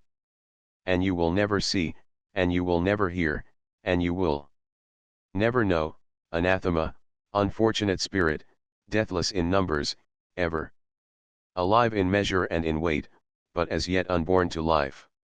Anathema leaps to his feet. Anathema. You lie, silent dog, you who have robbed the world of the truth, you who have barred the entrances with iron. Farewell, I like a fair game. And I pay when I lose. And if you will not pay, I shall cry before the whole universe, help! I have been robbed. He bursts into laughter. Whistling, he retreats a few steps, and turns around. He speaks unconcernedly. Anathema. I have nothing to do, so I roam about the world. Do you know where I am going now? I shall go to the grave of David Leiser. Like a grieving widow, like the son of a father who had been murdered from behind a corner by a traitor's blow, I shall sit down on David Leiser's grave. And shall weep so bitterly, and cry so loudly, and call so terribly, that not one honest soul will remain that would not curse the murderer. Insane from grief, I shall point to the right and to the left. Was not this the one who killed him? Did not that one assist in the bloody crime? Did not that one betray? I shall cry so bitterly, I shall accuse so sternly, that all on earth will become murderers and hangmen, in the name of Leiser, in the name of David Leiser, in the name of David, who brought joy to mankind. And when from the heap of corpses, of filthy, foul-smelling, and disgusting corpses I shall announce to the people that you are the one who killed David, and the people they will believe me. Bursts into laughter. For you have such a bad reputation of a liar, a deceiver, a murderer. Goodbye. He goes off laughing. His laughter resounds once more from the depths. And then everything relapses into silence. Curtain. End of the Project Gutenberg ebook Anathema, a tragedy in 7 scenes. Updated editions will replace the previous one. The old editions will be renamed. Creating the works from print editions not protected by U.S. copyright law means that no one owns a United States copyright in these works. So the Foundation, and you, can copy and distribute it in the United States without permission and without paying copyright royalties. Special rules, set forth in the General Terms of Use part of this license, apply to copying and distributing Project Gutenberg trademark electronic works to protect the Project Gutenberg trademark. Concept and trademark. Project Gutenberg is a registered trademark and may not be used if you charge for an ebook, except by following the terms of the trademark license, including paying royalties for use of the Project Gutenberg trademark.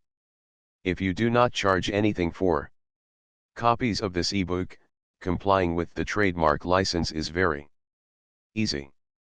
You may use this ebook for nearly any purpose, such as creation of derivative works, reports, performances, and research. Project Gutenberg ebooks may be modified and printed and given away. You may do practically anything in the United States with ebooks not protected by U.S. copyright law.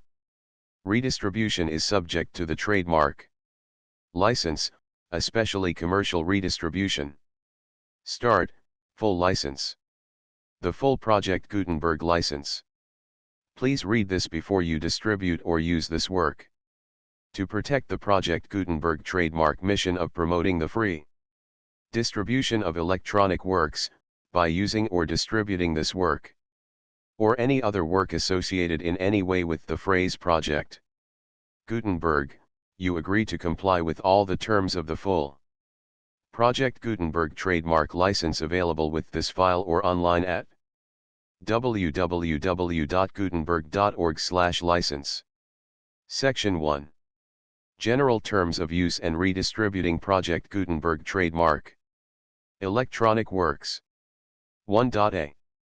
By reading or using any part of this Project Gutenberg trademark electronic work, you indicate that you have read, understand, agree to, and accept all the terms of this license and intellectual property trademark/copyright agreement. If you do not agree to abide by all the terms of this agreement, you must cease using and return or destroy all copies of Project Gutenberg trademark electronic works in your possession. If you paid a fee for obtaining a copy of or access to a Project Gutenberg trademark electronic work and you do not agree to be bound by the terms of this agreement, you may obtain a refund from the person or entity to whom you paid the fee as set forth in paragraph 1.e.8. 1.b. Project Gutenberg is a registered trademark. It may only be used on or associated in any way with an electronic work by people who agree to be bound by the terms of this agreement. There are a few things that you can do with most Project Gutenberg trademark electronic works, even without complying with the full terms of this agreement. See paragraph 1.c below. There are a lot of things you can do with Project Gutenberg trademark electronic works if you follow the terms of this agreement and help preserve free future access to Project Gutenberg trademark electronic works. See paragraph 1.e below. 1.c. The Project Gutenberg Literary Archive Foundation, the Foundation Orpglov, owns a compilation copyright in the collection of Project Gutenberg trademark electronic works. Nearly all the individual works in the collection are in the public domain in the United States. If an individual work is unprotected by copyright law in the United States and you are located in the United States, we do not claim a right to prevent you from copying, distributing, performing, displaying or creating derivative works based on the work as long as all references to Project Gutenberg are removed. Of course, we hope that you will support the Project Gutenberg trademark mission of promoting free access to electronic works by freely sharing Project Gutenberg trademark works in compliance with the terms of this agreement for keeping the Project Gutenberg trademark name associated with the work. You can easily comply with the terms of this agreement by keeping this work in the same format with its attached full Project Gutenberg trademark license when you share it without charge with others. 1.d. The copyright laws of the place where you are located also govern what you can do with this work. Copyright laws in most countries are in a constant state of change. If you are outside the United States, check the laws of your country in addition to the terms of this agreement before downloading, copying, displaying, performing, distributing or creating derivative works based on this work or any other Project Gutenberg trademark work. The Foundation makes no representations concerning the copyright status of any work in any country other than the United States.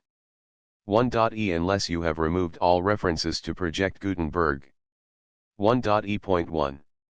The following sentence, with active links to, or other immediate access to, the full Project Gutenberg trademark license must appear prominently whenever any copy of a Project Gutenberg trademark work, any work on which the phrase Project Gutenberg appears, or with which the phrase Project Gutenberg is associated, is accessed, displayed, performed, viewed, copied, or distributed. This ebook is for the use of anyone anywhere in the United States and most other parts of the world at no cost and with almost no restrictions whatsoever. You may copy it, give it away or reuse it under the terms of the Project Gutenberg license included with this ebook or online at www.gutenberg.org. If you are not located in the United States, you will have to check the laws of the country where you are located before using this ebook. 1.e.2. If an individual Project Gutenberg trademark electronic work is derived from texts not protected by U.S. copyright law, does not contain a notice indicating that it is posted with permission of the copyright holder, the work can be copied and distributed to anyone in the United States without paying any fees or charges.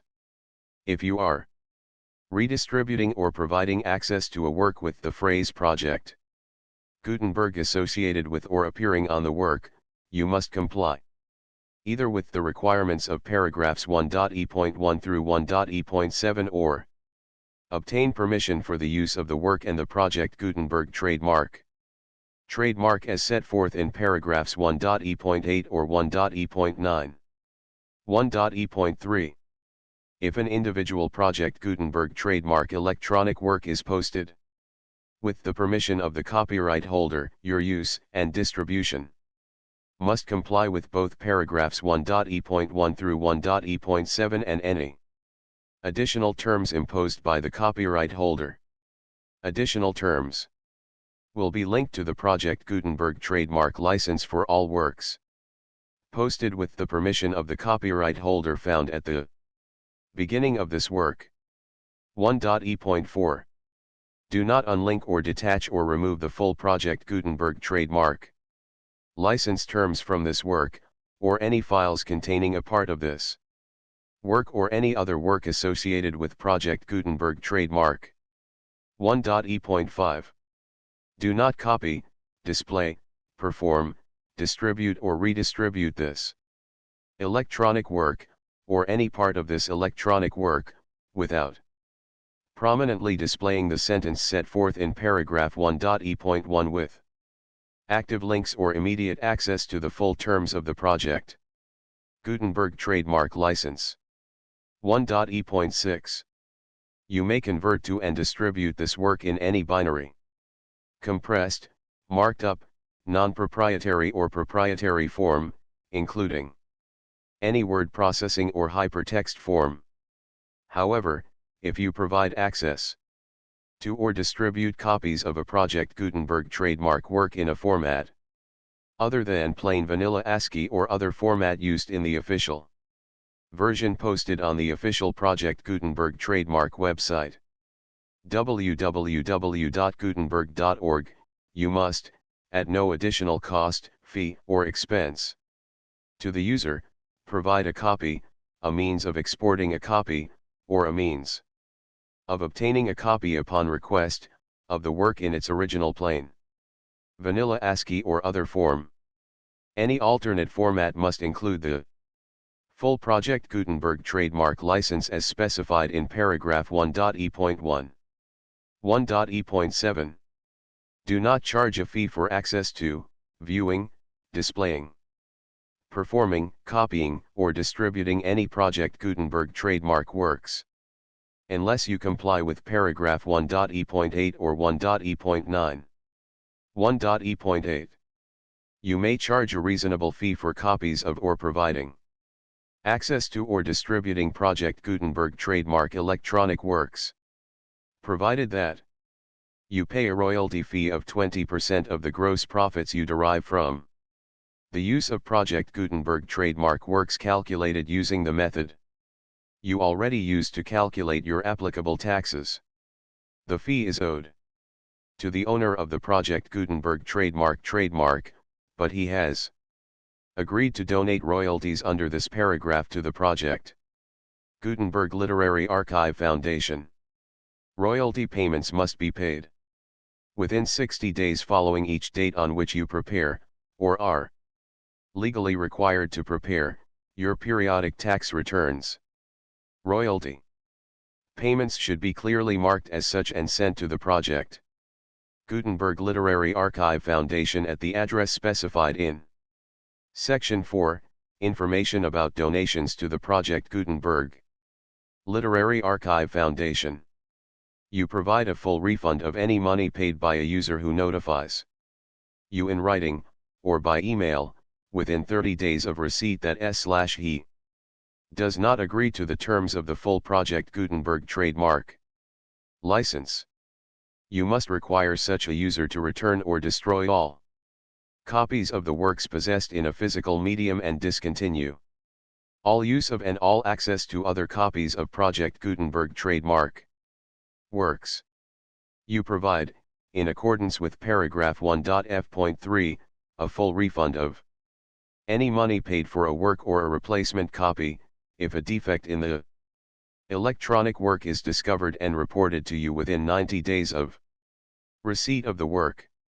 You comply with all other terms of this agreement for free distribution of Project Gutenberg trademark works. 1.e.9. If you wish to charge a fee or distribute a Project Gutenberg trademark electronic work or group of works on different terms than are set forth in this agreement, you must obtain permission in writing from the Project Gutenberg Literary Archive Foundation, the manager of the Project Gutenberg trademark. Contact the Foundation as set forth in Section 3 below. 1.f. 1.f.1. Project Gutenberg volunteers and employees expend considerable effort to identify, do copyright research on, transcribe and proofread works not protected by U.S. copyright law in creating the Project Gutenberg trademark collection. Despite these efforts, Project Gutenberg trademark electronic works, and the medium on which they may be stored, may contain defects, such as, but not limited to, incomplete, inaccurate, or corrupt data, transcription errors, a copyright or other intellectual property infringement, a defective or damaged disk or other medium, a computer virus, or computer codes that damage or cannot be read by your equipment. 1.f.2. Limited warranty, disclaimer of damages, except for the right of replacement or refund described in paragraph 1.f.3, the Project Gutenberg Literary Archive Foundation, the owner of the Project Gutenberg trademark, and any other party distributing a project. Gutenberg trademark electronic work under this agreement, disclaim all liability to you for damages, costs, and expenses, including legal fees. You agree that you have no remedies for negligence, strict liability, breach of warranty or breach of contract except those provided in paragraph 1.f.3. You agree that the foundation, the trademark owner, and any distributor under this agreement will not be liable to you for actual, direct, indirect, consequential, punitive or incidental damages even if you give notice of the possibility of such damage. 1.f.3. Limited right of replacement or refund. If you discover a defect in this electronic work within 90 days of receiving it, you can receive a refund of the money, if any, you paid for it by sending a written explanation to the person you received the work from. If you received the work on a physical medium, you must return the medium with your written explanation. The person or entity that provided you with the defective work may elect to provide a replacement copy in lieu of a refund. If you received the work electronically, the person or entity providing it to you may choose to give you a second opportunity to receive the work electronically in lieu of a refund. If the second copy is also defective, you may demand a refund in writing, without further opportunities to fix the problem. 1.f.4.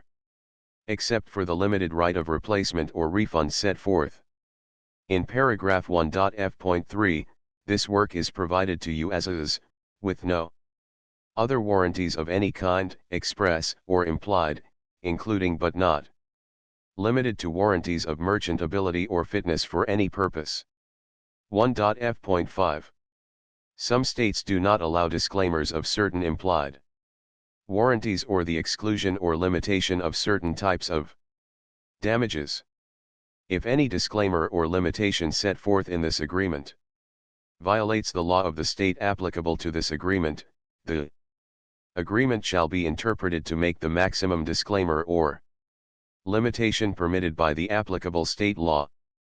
The invalidity or unenforceability of any provision of this agreement shall not void the remaining provisions. 1.f.6. Indemnity.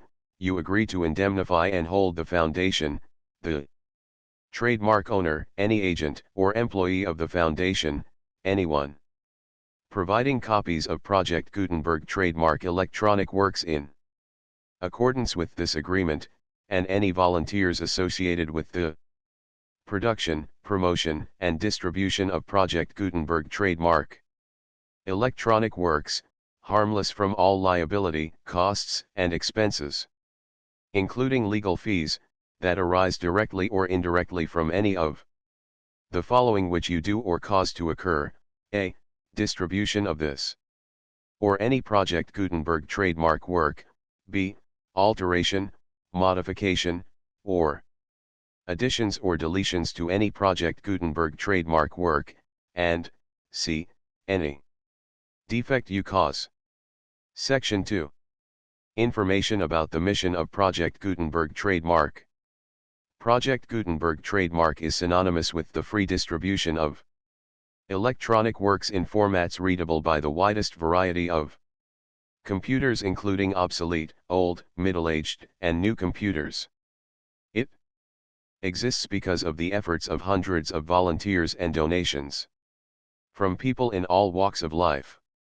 Volunteers and financial support to provide volunteers with the assistance they need are critical to reaching Project Gutenberg trademark's goals and ensuring that the Project Gutenberg trademark collection will remain freely available for generations to come.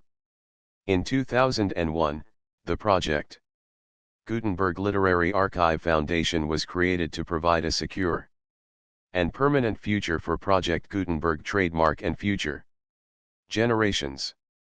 To learn more about the Project Gutenberg Literary Archive Foundation and how your efforts and donations can help, See Sections 3 and 4 and the Foundation information page at www.gutenberg.org. Section 3. Information about the Project Gutenberg Literary Archive Foundation. The Project Gutenberg Literary Archive Foundation is a non-profit 501(c)(3) educational corporation organized under the laws of the State of Mississippi and granted tax-exempt status by the Internal Revenue Service. The Foundation's IN or Federal Tax Identification number is 64-6221541.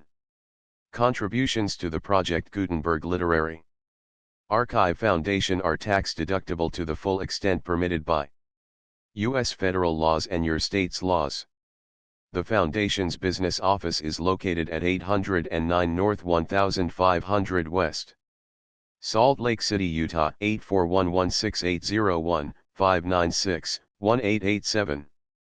Email contact links and up-to-date contact information can be found at the Foundation's website and official page at www.gutenberg.org/contact. Section 4. Information about donations to the Project Gutenberg Literary Archive Foundation. Project Gutenberg trademark depends upon and cannot survive without widespread public support and donations to carry out its mission of increasing the number of public domain and licensed works that can be freely distributed in machine-readable form accessible by the widest array of equipment including outdated equipment. Many small donations, $1 to $5,000, are particularly important to maintaining tax-exempt status with the IRS. The Foundation is committed to complying with the laws regulating charities and charitable donations in all 50 states of the United States. Compliance requirements are not uniform and it takes a considerable effort, much paperwork, and many fees to meet and keep up with these requirements. We do not solicit donations in locations where we have not received written confirmation of compliance. To send donations or determine the status of compliance for any particular state, visit www.gutenberg.org/donate. While we cannot and do not solicit contributions from states where we have not met the solicitation requirements, we know of no prohibition against accepting unsolicited donations from donors in such states who approach us with offers to donate. International donations are gratefully accepted, but we cannot make any statements concerning tax treatment of donations received from outside the United States. U.S. laws alone swamp our small staff. Please check the Project Gutenberg web pages for current donation methods and addresses. Donations are accepted in a number of other ways including checks, online payments, and credit card donations. To donate, please visit www.gutenberg.org/donate. Section 5. General information about Project Gutenberg trademark electronic works. Professor Michael S. Hart was the originator of the Project Gutenberg trademark concept of a library of electronic works that could be freely shared with anyone. For 40 years, he produced and distributed Project Gutenberg trademark ebooks with only a loose network of volunteer support. Project Gutenberg trademark ebooks are often created from several printed editions, all of which are confirmed as not protected by copyright in the US unless a copyright notice is included. Thus, we do not necessarily keep ebooks in compliance with any particular paper edition. Most people start at our website, which has the main PG search facility, www.gutenberg.org. This website includes information about Project Gutenberg trademark, including how to make donations to the Project Gutenberg Literary Archive Foundation, how to help produce our new ebooks, and how to subscribe to our email newsletter to hear about new ebooks. Anathema. A Tragedy in 7 Scenes by Leonid Andreyev. Authorized translation by Hermann Bernstein. To Nathan Strauss. Anathema. Prologue. Act 1. Act 2. Act 3. Act 4. Act 5. Epilogue. The full Project Gutenberg license.